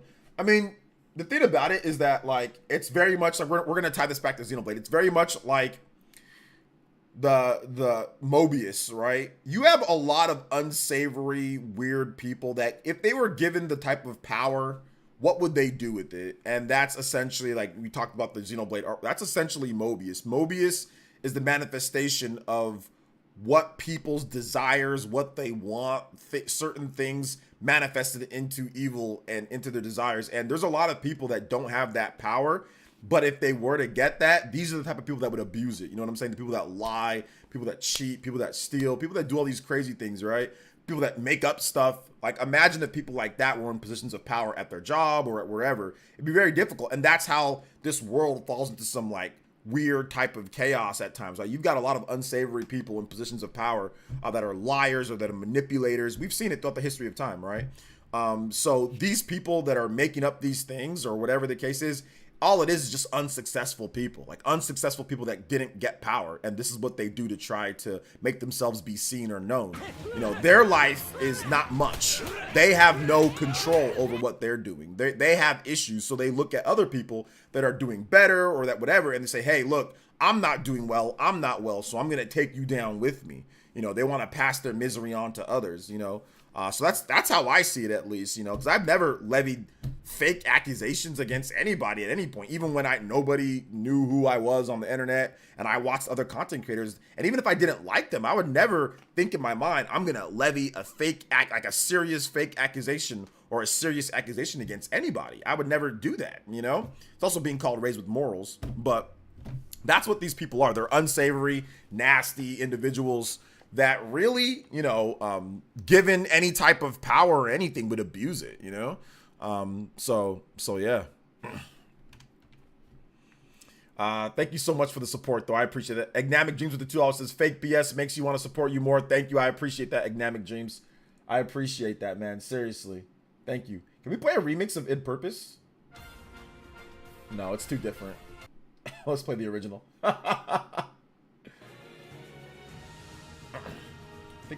We played it from one. We gotta start it from the beginning. Thank you so much for the support, guys. I appreciate that. Thank you, Agnamic Dreams. Thank you. You should have a gift for banning someone. We should have a gift for banning someone. We actually do.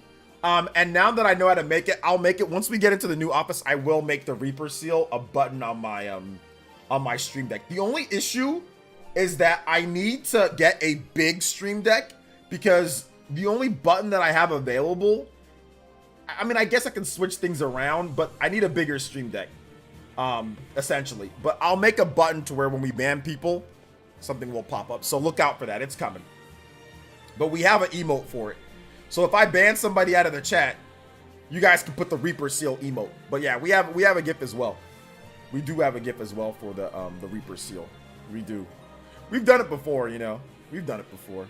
I can play it for you though, Christian Me World. I'll play it for you this time. But yeah, I'll have a quick button for it, just so it can pop up, almost like the combo breaker, right? Almost like the combo breaker. Hold up, let me get to it though. Let me get to it. It's my alert box. Yeah, there we go. My alert box blocks. And yeah, there's just so much of a hassle. King Cagney with the $10 JoJo boys. Do you have any videos for RPGS in April? I have upcoming videos that has games that are coming out in April, like Eden Chronicles. So check out my most recent, just upcoming games, which has games in April, has games in May, June, like all throughout. But yeah, I don't have anything just dedicated for April, but I have something that has like all the big upcoming games, which include games from April. So it's one of my most recent videos on the channel if you just look it up there. It was like 4 videos ago, 3 or 4 videos ago, you'll see it on the channel. Just like 16 big upcoming RPGs, Switch games and RPGs. Shout out to King Cagney though. Thank you so much, man. I appreciate that. Thank you for the support. Maybe I should probably just start making dedicated like big games coming out in April. I should probably just start, but I always forget. And then I don't do it in time. Then everybody else already makes theirs. And I'm like, oh well, everybody else already made theirs, so there's no point in me making one because it's too close to April. I always forget. Shout outs though. Thank you so much. I appreciate that. Justin with the 3 as well. One really funny thing about the Chicken Wiggle game is they changed the chicken into a duck or something because, quote, we needed to present the game as cool, not kitty. Lol. Man, yeah, dude, that's crazy. I remember some of the controversy surrounding that. Here's the notification that we have for the Reaper Seal. You're done! We hit him with the Reaper Seal, never to return. This is a test donation for $0. Next time though, I'll make it into an actual notification, not like a dono alert. It'll just be like a notification. There it is right there. What happened to the year done? It's right there. I still have it, but I gotta make it into like where it's not based off of a donation to where it reads it off. I gotta make it to where it's like my combo breaker, which is those are two separate things. Like when I play the combo breaker, that's a separate function than a donation notification. Those are two separate things. They're not the same function. Like how you set it up on Streamlabs, how you set it up on here, they're completely different how you do them. Like literally completely different. That's the funny thing. Well, you have to create the GIF or whatever. You have to create it like you create it, but how you get it to play is completely different. I had to watch a tutorial to learn how to do the combo breaker. I had to watch a tutorial and I had to learn how to do that. It wasn't a simple thing, you know? So yeah. So I know it seems the same, but it's not. But yeah, I'm definitely gonna add it. Like I said, once we get into the new place, it'll definitely be added. And I got a number of upgrades that I'm working on, but I'm testing, but they're just not ready to go because other things break. Like for example, if I do one thing sometimes, because I have so many things in my Streamlabs, sometimes something else won't work. So like my Xenoblade Chronicles 3, like if anybody gifts 5 subs, it was supposed to be like a Xenoblade Chronicles 3 like air raid, like an airdrop or like a supply drop. And for some reason, when I added like a new donation notification, like that stopped working, and I don't know how to fix it. So I'm still testing out a number of things that don't necessarily break the stream if I do them, you know? So yeah. We actually did the Reaper Seal, I think like a few weeks ago. We like big Reaper Sealed somebody, but yeah. Screechy! You're done! Yeah, we had to ban that dude. We had to ban that dude out of here. Oh no, man. It's all good though. I can see why people hate me though. I'll keep it a buck. Like when people get upset or mad at me, when people say, "Oh, this guy sucks," I'm kind of like, yeah, I can understand why. I don't even get mad no more when people come in here and say some crazy. Like obviously, if somebody come in here and like make false accusations, okay. But if somebody say, "Yo, OJ sucks," or "I don't like him," or "He's this or that," I don't even get mad at them. I'm like, yeah. You know, like, like I get it, man. Like, if you don't understand the humor, if you can't take a joke or two, if you don't like the sauce, you know, like how I kind of talk with a little bit of just like, I wouldn't say arrogance, but I talk with a little bit of like, oh yeah, like I know better, but I don't mean it that way. I already told you guys straight up, I'm just as you guys are just as intelligent as me. You guys know how I truly feel. But sometimes, like if somebody says something that it sounds like silly or whatever, we're gonna make a joke about it.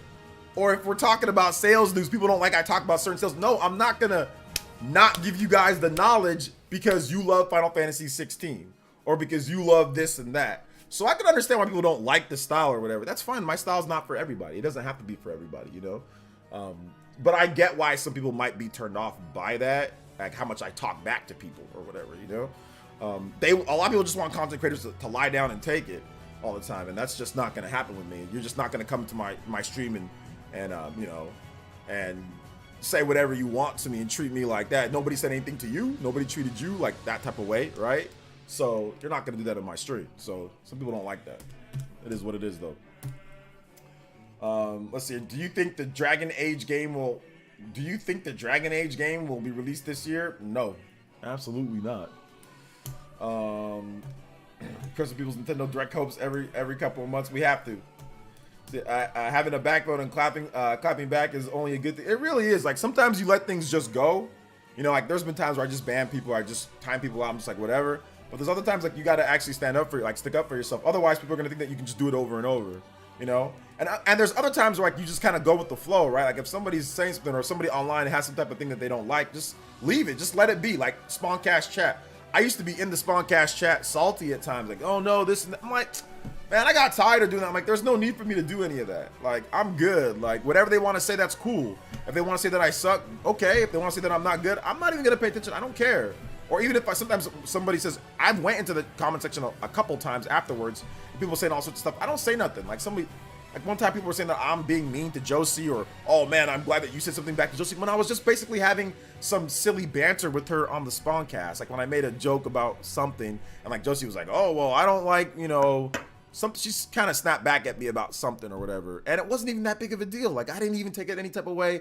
I wasn't even being at her any type of way. It wasn't anything salty or mad. I wasn't mad. And people took that as like some type of slight at her and be like, oh, I'm glad Josie stuck up. It's like, bro, it ain't even like that.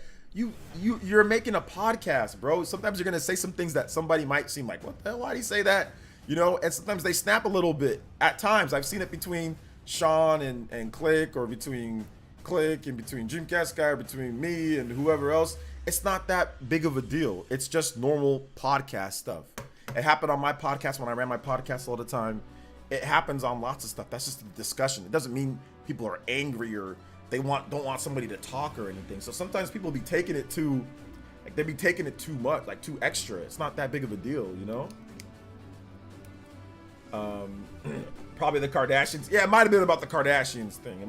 No, I don't know if it was about the Kardashians thing. It was about something else. Or no, it might have been about the Kardashians thing.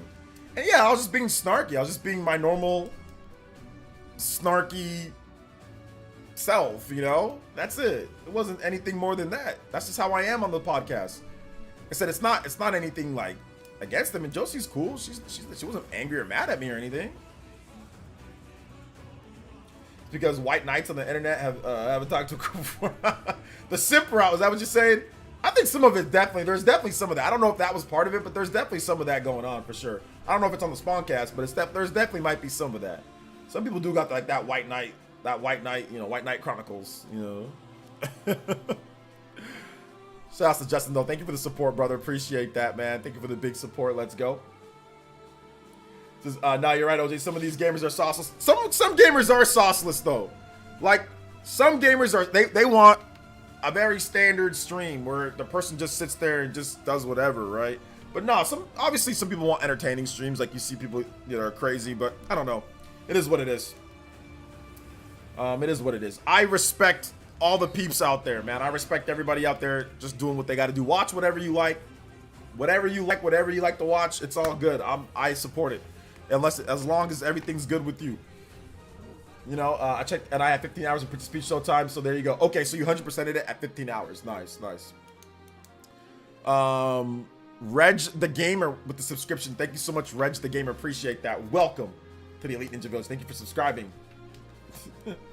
People can agree to disagree and joke around and still be friends at the end of the day. People get too buttered. Yeah, like, I don't think it was like big enough to start going to the comments and start saying, oh, I'm glad this was. It's like, it's not that big of a deal. But then again, you've already got people that don't like my attitude or don't like me. So then therefore it's easier to get upset, to start commenting and be angry. So I get that. Like, I'm not even angry at stuff like that. That's fine if they want to be like that. If that's how they feel, cool, you know? You know, sorry about that, guys. If that's how they feel, cool, no big deal. Like, I've already stated this before and I'll say it again. I have no problem whatsoever being the villain. Zero problem whatsoever being the villain. Zero. Like, if that's what makes, like I said, believe it or not, these people will sit there and tell you that they want everything just to be fine. No, I guarantee you that them not liking me helps fuel them a little bit more, getting a little bit hyped for the show because they're waiting to pounce. It's like waiting for a train wreck, right? They're waiting, like waiting for the crash in NASCAR. You're crazy if you feel that way, but there are people that are just waiting for something bad to happen or waiting for their chance or their opportunity, you know? So if that gets you hyped for the show, or if that gets you to comment, cool. I'm more than happy to play that role. Like, people think that I care about what all of them think. I actually don't, you know? And I put a thing on that on Twitter about it too.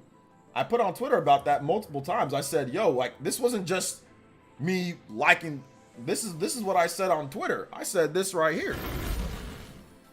This is what I said right here. I said, perfect attitude for 2024. This is what I said right here. That's my new office that I got going right now. That's just, obviously, it's not the full thing. It's just the new desk that I bought. That desk is super nice. It leaves fingerprints, though. But it's like a standing desk, and it's like you can like adjust it. It's super easy to adjust. Anyway, I got a new monitor and stuff like that. Although this monitor is too big, I ain't gonna use it. But it matches with my this. But I got this right here, and it's like a mouse pad. I'm like, yo, that's the perfect attitude. I don't care if you don't like me, bro. I'm gonna be here. Even though a lot of these guys end up getting clapped, but that's not the point. The point is that you need the villains. Without these guys, Naruto isn't anywhere near as good. Without them, they all have their own individual perfect attitude for 2024. I don't care. I'll be the villain. If you think I'm a villain, that's fine. But at the end of the day, I'm gonna be one of the stars of the show. I'm gonna be here. I'm gonna be creating my content, and I'm gonna have people that like what I do, and I'm gonna enjoy it and have fun. And obviously, you guys know I'm super nice to everybody that's here that wants to talk about video games or whatever the case is. Y'all know me. Obviously, I'm not a villain. I'm not a real villain. But if some people paint me that way, so if you want to paint me that way, that's cool. I'm gonna play into it. Fine, that's me. I'll be that for you on the Spawncast at least, you know. So yeah. It says, yeah, that cover was awesome, man. I just got it in the mail. It looks super cool. I really like it. I really like it quite a bit. So it was really good. It smelled really weird. Not bad weird, but it, like some type of material. I don't know what type of material it was, but mousepad material. I never had a mousepad that smelled that type of way. Like I said, not a bad smell, not like a bad odor, but like some type of synthetic, you know, whatever material they used to produce it. But either way, or whatever they used to dye it, either way, it's really cool. I like it a lot. Huge mousepad.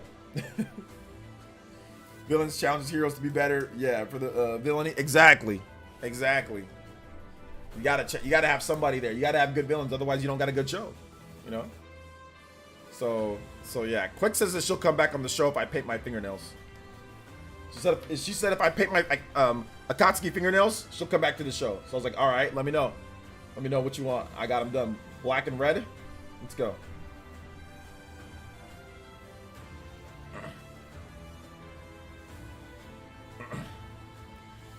Some people live like they're in anime or something. I know, seriously. Some people live that way. I hate this guy. He's the this and that. I'm like, hey, man, it's all good. Listen, all I care about is that the people here, man. You guys enjoying the show. You guys, you know, if you guys support, thank you for your support. You know, I love the vibes, love the music, love the bonus streams, love the notifications, love the combo breakers, all that stuff that we do here to have fun, you know? Hey, what's up, Shinru? My bad, Shinru. Did I say what? I didn't say what up to you. What up, Shinru? What's up, Car Ramrod? So that's all I'm worried about. I'm just worried about us having fun here, you know? And I think that we do plenty of that. We always have fun when we stream here. So I'm down, man. That's what I like.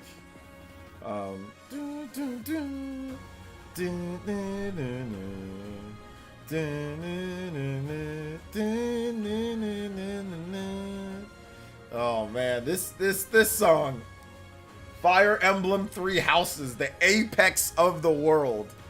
Man, who's ready for a new Fire Emblem game in the chat though? Like, who's ready for a new Fire Emblem game? I know I am. I am ready for that new Fire Emblem game, man. Nintendo, Intelligent Systems, give me something Fire Emblem or face my wrath. Like, serious, give me Fire Emblem or face my wrath. Like, I need some Fire Emblem. That's what we're missing. Unicorn Overlord is good. I need to get into that. Immediately, I need to get into that. But Sauce is coming. Boys and girls, ladies and gentlemen, Sauce is coming, and it's coming soon. We got Stellar Blade. That's the vibes. That's the sauce. The music is not movie soundtrack. It's a great soundtrack. Sauce is coming. Paper Mario the Thousand Year Door, Sauce is coming. Eiyuden Chronicle, 100 Heroes, Sauce is coming. Unicorn Overlord, I gotta get to that. Sauce is here. So don't worry, guys. It's coming. But Fire Emblem's like super sauce. It's that secret sauce that your mom makes the home cooking that beats all of the fake fast food and all the other stuff. That's what Xenoblade is. It's home cooking. It's can't beat it. It's just like mom used to make it. That's Fire Emblem and Xenoblade. It's just special, you know? Just special. Did you ever get those Naruto earrings? I did. See, you got, well, there's one. They're both Sharingans. I know it's kind of hard to see because my ears are pinned back to my head. My ears don't stick out much, but no, they're both there. They're both there. I've been wearing them for a while now, though, to be honest. But yeah, I did get them. I need a new Fire Emblem game. I need a new Fire Emblem game. Fire Emblem is the Popeye's chicken of gaming. Wait a minute. Explain that to me more, Justin. I want to hear your explanation for that one. Let's see. Fire Emblem Xenoblade homemade fried chicken and fries. Ooh, homemade fried chicken? I don't know if I've ever had homemade fried chicken. What a great track to destroy. Right too. Yes. Wait, no. You're a Black Eagle simp. I forgot, Juice Man Mom. That's about the only thing I don't like about you. That's about the only, and I'm joking here, obviously, Juice, but I'm gonna say it for joking sake. That's about the only thing I don't like about you. You're definitely Edelgard simp. Like I said, you're cool. You're like 99% cool. The only 1% is like your sympatry for Edelgard. Outside of that, you're like awesome. But like, if there was one thing that I'd say I don't like about you, is that you're an Edelgard simp.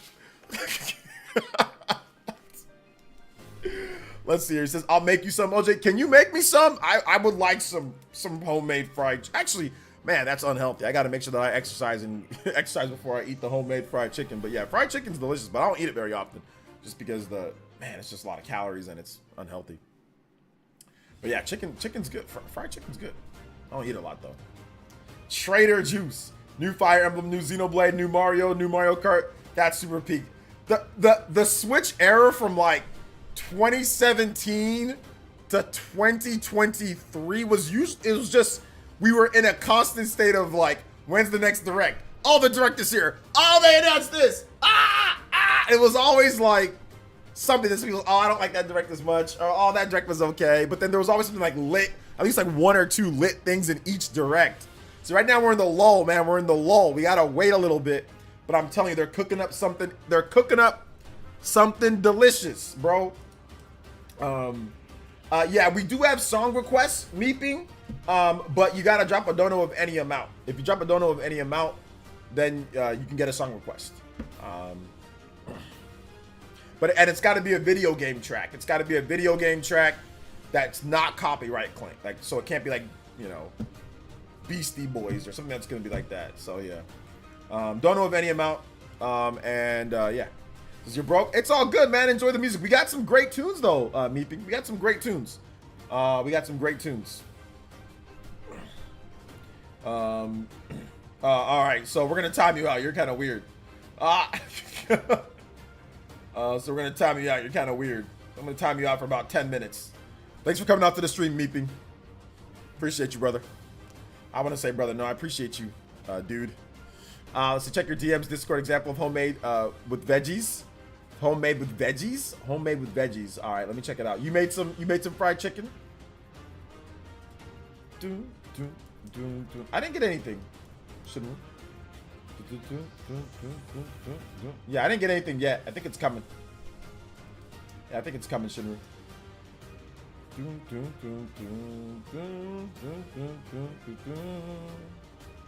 Yeah, it's coming soon, maybe.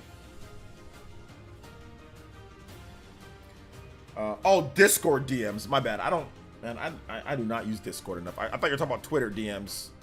All right, hold up. Let me open up Discord. Give me a second. I'm an old man when it comes to Discord. I do not use Discord outside of our, you know, regular thing, like our PE arena, PE, you know, ultimate. I do not use Discord. It's downloading updates. It's installing updates right now in Shinru. So once it's done installing the updates, I can get in there. I just picked up 3 houses for $35. I've never played any Fire Emblem, even though I own Path of Radiance, first GBA game. Enjoy it. Fire Emblem 3 Houses is awesome. It's really good. Vito says they're cooking up Mario Sunshine 2. I doubt it. I doubt it. It's going to be a brand new Mario game. That's going to be Whole new worlds, whole new attitude, but you still gotta play them all. Still gotta play them all.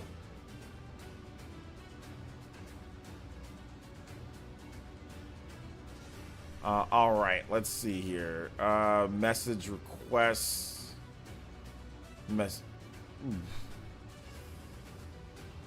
I don't see any message here. Shinru? Friends? Pending?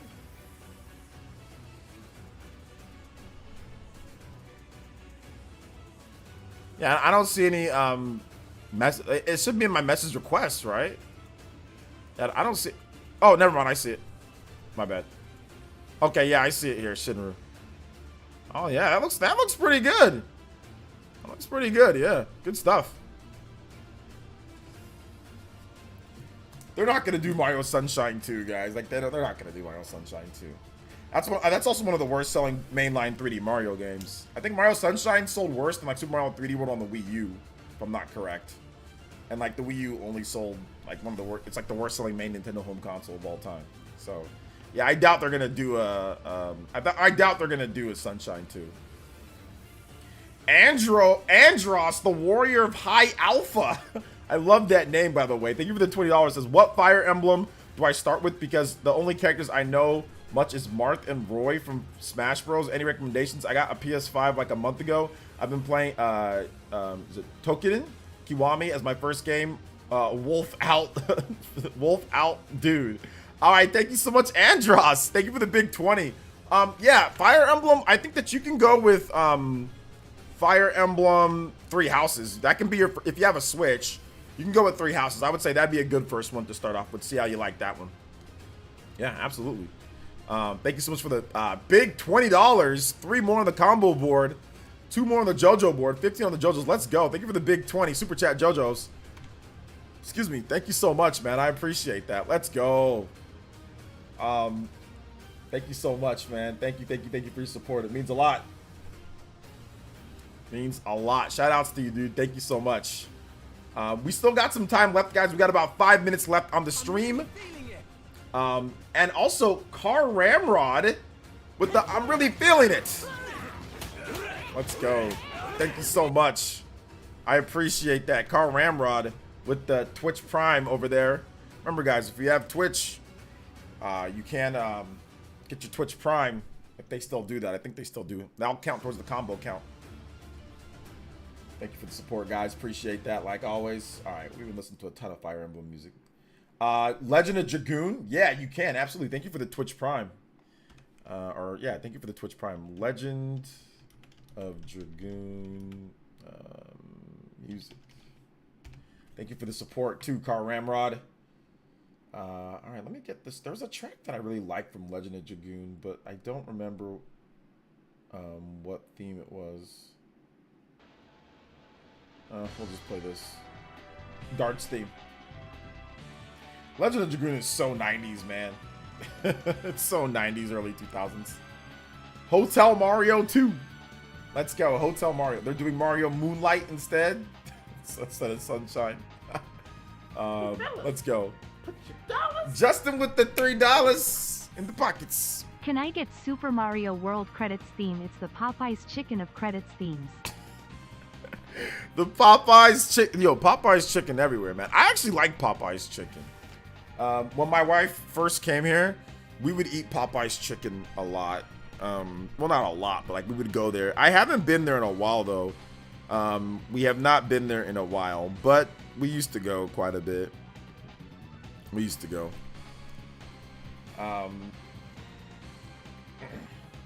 Is there a Xenoblade Chronicles 4 coming from? Is there a Xenoblade Chronicles 4 coming from? I think you mean, is there a Xenoblade Chronicles 4 coming? Yes. Check out my most recent video where I talk about the artwork book drop, okay? So it's kind of tying into all of that.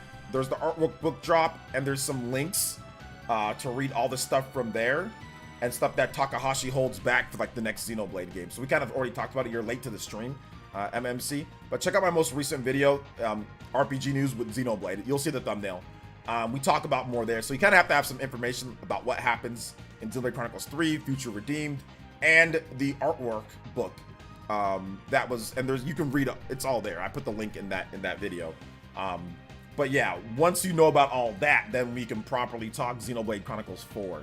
I put it in the thumbnail, or I put it in the title and all that because we talked about it earlier. We just kind of missed it. Make sure you hit the like button, subscribe, and notification bell so you can get here at the beginning of the streams. But we actually, how long did we talk about it for? We talked about it for about a good, I think, 30 minutes or so, right? But yeah, Xenoblade 4, it's definitely coming. We just don't know when it's coming. We just don't know when, but it's coming. Based off the most recent lore drops. Spicy Popeye's chicken is amazing with blackened ranch. Gotta get the red beans and rice. Oof, definitely pretty good. Sunshine sold solid considering the GameCube's second worst console sales-wise, 5.91 compared to the GameCube 21. Not bad. Not a bad. You're right about that. Not a bad attach rate, but I think Super Mario 3D World, Super Mario. Hold on, let me double check. Give me a second. Nintendo IR. So let's see here. Wii U. Super Mario, yeah, Super Mario 3D World on the Wii U sold 5.89 million. So yeah, that's crazy because the Wii U had way less. The Wii U had even less of an install base than the GameCube, and it sold pretty much the same as Sunshine. But no, Sunshine, it's not bad. Sunshine was not bad. The sales were pretty good for, you know, for it. Man, looking at the Wii U sales numbers, which is crazy. Like, you can make number 10. The Wii U only had the top 10 in terms of games, first-party games for Nintendo. Put your dollars At number 10. in your pockets. Well, actually, let me get through this first To here. the Fire Emblem beginners, I recommend FE Engage. You'll get to know the other heroes from the series with that title. With that said, can we play Beneath a New Light? That's my favorite FE music. I don't recommend Fire Emblem Engage, the first one, or I don't recommend it as it being your first game. And the reason why I don't necessarily recommend it, I mean, can it be your first game? Yes. But if there's another option, if you can play Fire Emblem Three Houses and know who they are, and then they're also in the other games, you get more. The problem with Engage is that it doesn't actually, it already assumes that you kind of know who they are, you know? It doesn't explain the characters as if they're brand new characters and you're just finding out who they are. They basically talk in ways to where if, like, you already know about the game, like what happened. So that's the only problem that I see with that. Can you play it as your first game? Can it get you more interested in the other games? Yes. If you like the character, you like some of their attitude and what they talk about, and yes, you learned about them. But a lot of it is based off of, like, you kind of like already, like, if you already know who they are, it hits way harder. So, I mean, it's almost as if I would say, play like the other games and then play Engage. Can you play Engage first? Sure. Is it a great game? Absolutely. But man, you will feel a lot better about Engage if you actually know who the characters are before you play it. But Engage you can play beforehand. But I mean, I recommend Three Houses. Just play that. It's a brand new story. You're not going to be confused on who these characters are. It's not like, you know, because like a lot of times Engage, they just kind of throw the characters there and like you don't know the significance of that character. So their impact is muted when you get them, you know? Whereas if you actually played some of the other Fire Emblem games beforehand, it'd feel a lot better once you play that. But once again, it's just a preference. But I see what Christian is saying. I see what they're saying, for sure. I see what Christian is saying. And we did hit 50 on the combo count. Let's go. Another combo breaker. 50 once again. Let's see. Let's play this new music, though. And I'm going to get Sicilian's Dono in just a bit. Beneath a New Light.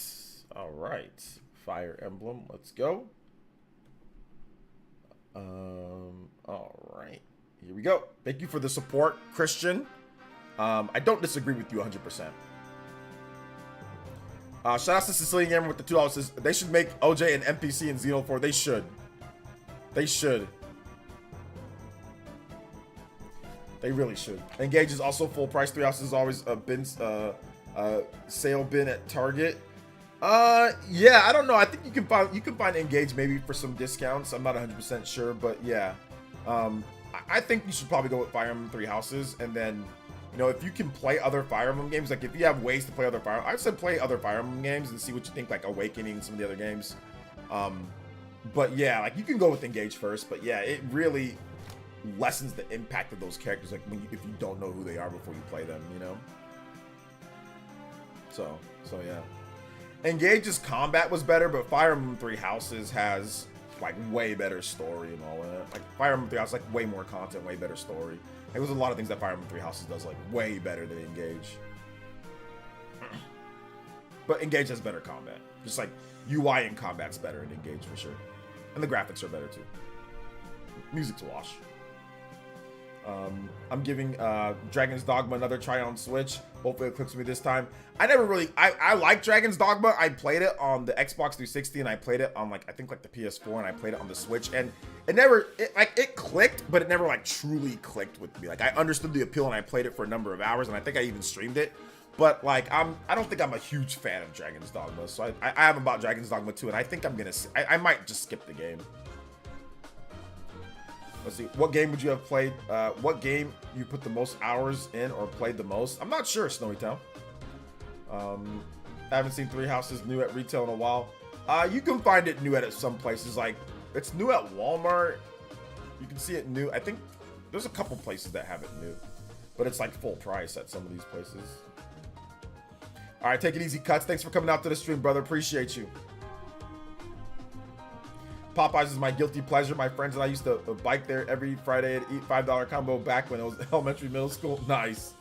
Let's go. Back in the day, I remember going to like Carl's Jr. back in the day, or like, yeah, we used to go to Carl's Jr. back in the day and get like the bacon Western cheeseburger. That was good.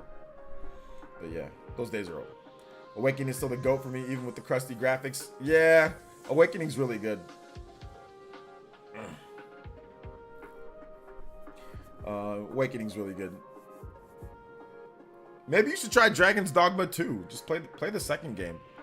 Like, don't even waste your time with Dragon's Dogma 1. Just play, if you can play Dragon's Dogma 2, just play that, because apparently Dragon's Dogma 2 is just Dragon's Dogma 1, but just like way better visuals and stuff like that. So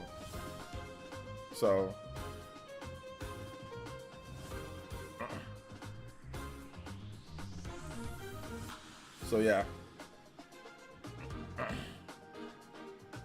Like way better visuals, way more systems, like mechanics that are intertwined and better and all that. So yeah, that's what I hear about Dragon's Dogma 2, you know.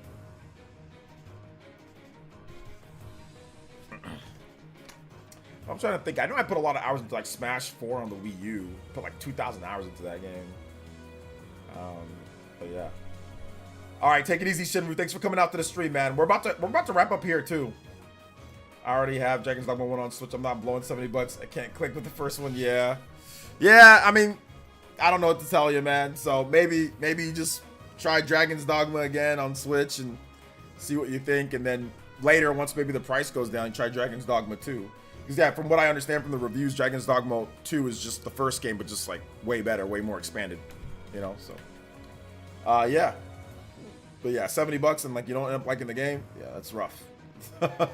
I did that. I mean, like I did that with Ratchet and Clank. It's not that I didn't like Ratchet and Clank, but I put 70 on it, and I'm just like, that wasn't. I'd rather just donate that to somebody, stream it or something.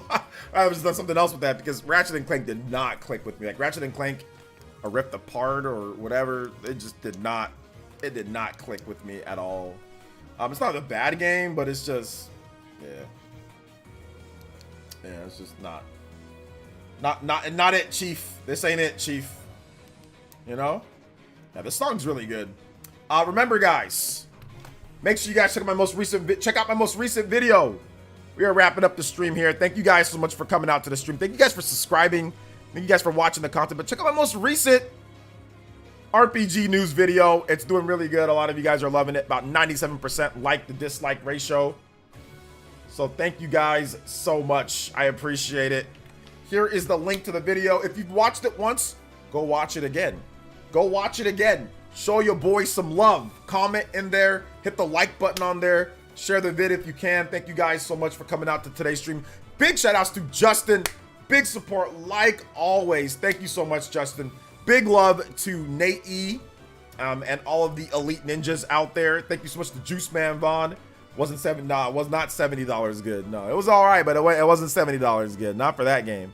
I did that with Ratchet and Clank and Returnal, and I regretted both of them. And I have not bought a $70 PS5 game since Ratchet and Clank and Returnal. So I said I tried it out. I said yeah. I said I'm cashing out. Run around with that Nina. I'm cashing out, bro. I said I'm good. Haven't done it since then. Feel good about it too. But yeah, thank you guys so much for the support, man. I appreciate that. Thank you guys for everything. King Cagney, Agnamic Dreams, David V, Justin, Christian Me World, a lot of the usual supporters. And thank you to the Elite Ninjas here, guys. Thank you guys so much. Justin, flipping the switch. Appreciate y'all. Vice as well. So much Justin. Shout outs to Justin. And I love his multiple names, like his multiple personas. Justin Lucky, Justin Barbecue, Justin GameCube. John B, Nate E, appreciate you guys. Those in the chat, Elite Ninjas, Super Elites, members, Ambu Tiers, Hokages, all of you guys, thank you so much. Kraken Jacks, Luano, Iskal, Dragon Gamer, Epic Lobster, Juice Man Vaughn, Rena Habog, Justin, Caitlin and Justin, got it for the dynamic tag team duo. DeAndre, Deja Vu, The Great Wah, Ghost Fixer, Style Boy, Shinobi Zensei, Life Will Change. Thank you guys so much for your support. Dior, Snowy Town, Cutslanova, Christopher Lenton, Wally Tiger, Vito Labido, Nin128, Cloud9, MMC, Iskal, Ignamic, Andros, the Warrior High Alpha, Shinru, Killer Ninja. Thank you guys so much for your support. Sicilian Gamer, Focus on Me. Thank you for your watching this stream. Thank you guys for supporting. Thank you guys for chatting. Thank you guys for being here. Some of you guys here all day, 3 hours with me. So thank you guys so much. I love you guys dearly. Psycho Pie, I love you guys dearly. You guys are the best, the goated, best community in the world. And yeah, we'll see you guys tomorrow for is tomorrow Wednesday? Tomorrow's Wednesday, huh? We'll see you guys tomorrow for Wednesday's stream. All right, guys. Peace, love. And yeah, probably new, if not new RPG, not an RPG video tomorrow. I might do Stellar Blade, or I might do like a discussion video on something. I'm not sure, but it might just be RPG news. Who knows? Well, it depends on how fast I can get to my office in the morning. So, all right, guys, love y'all. Have some fun, relax, rest, and we'll see you guys for tomorrow's stream. All right, guys, peace. Check out my video. If you have not seen it, I'm going to link it one more time. Watch my vid, guys. If you've already watched it, watch it again. All right, guys, hit the like button and comment, too, as well.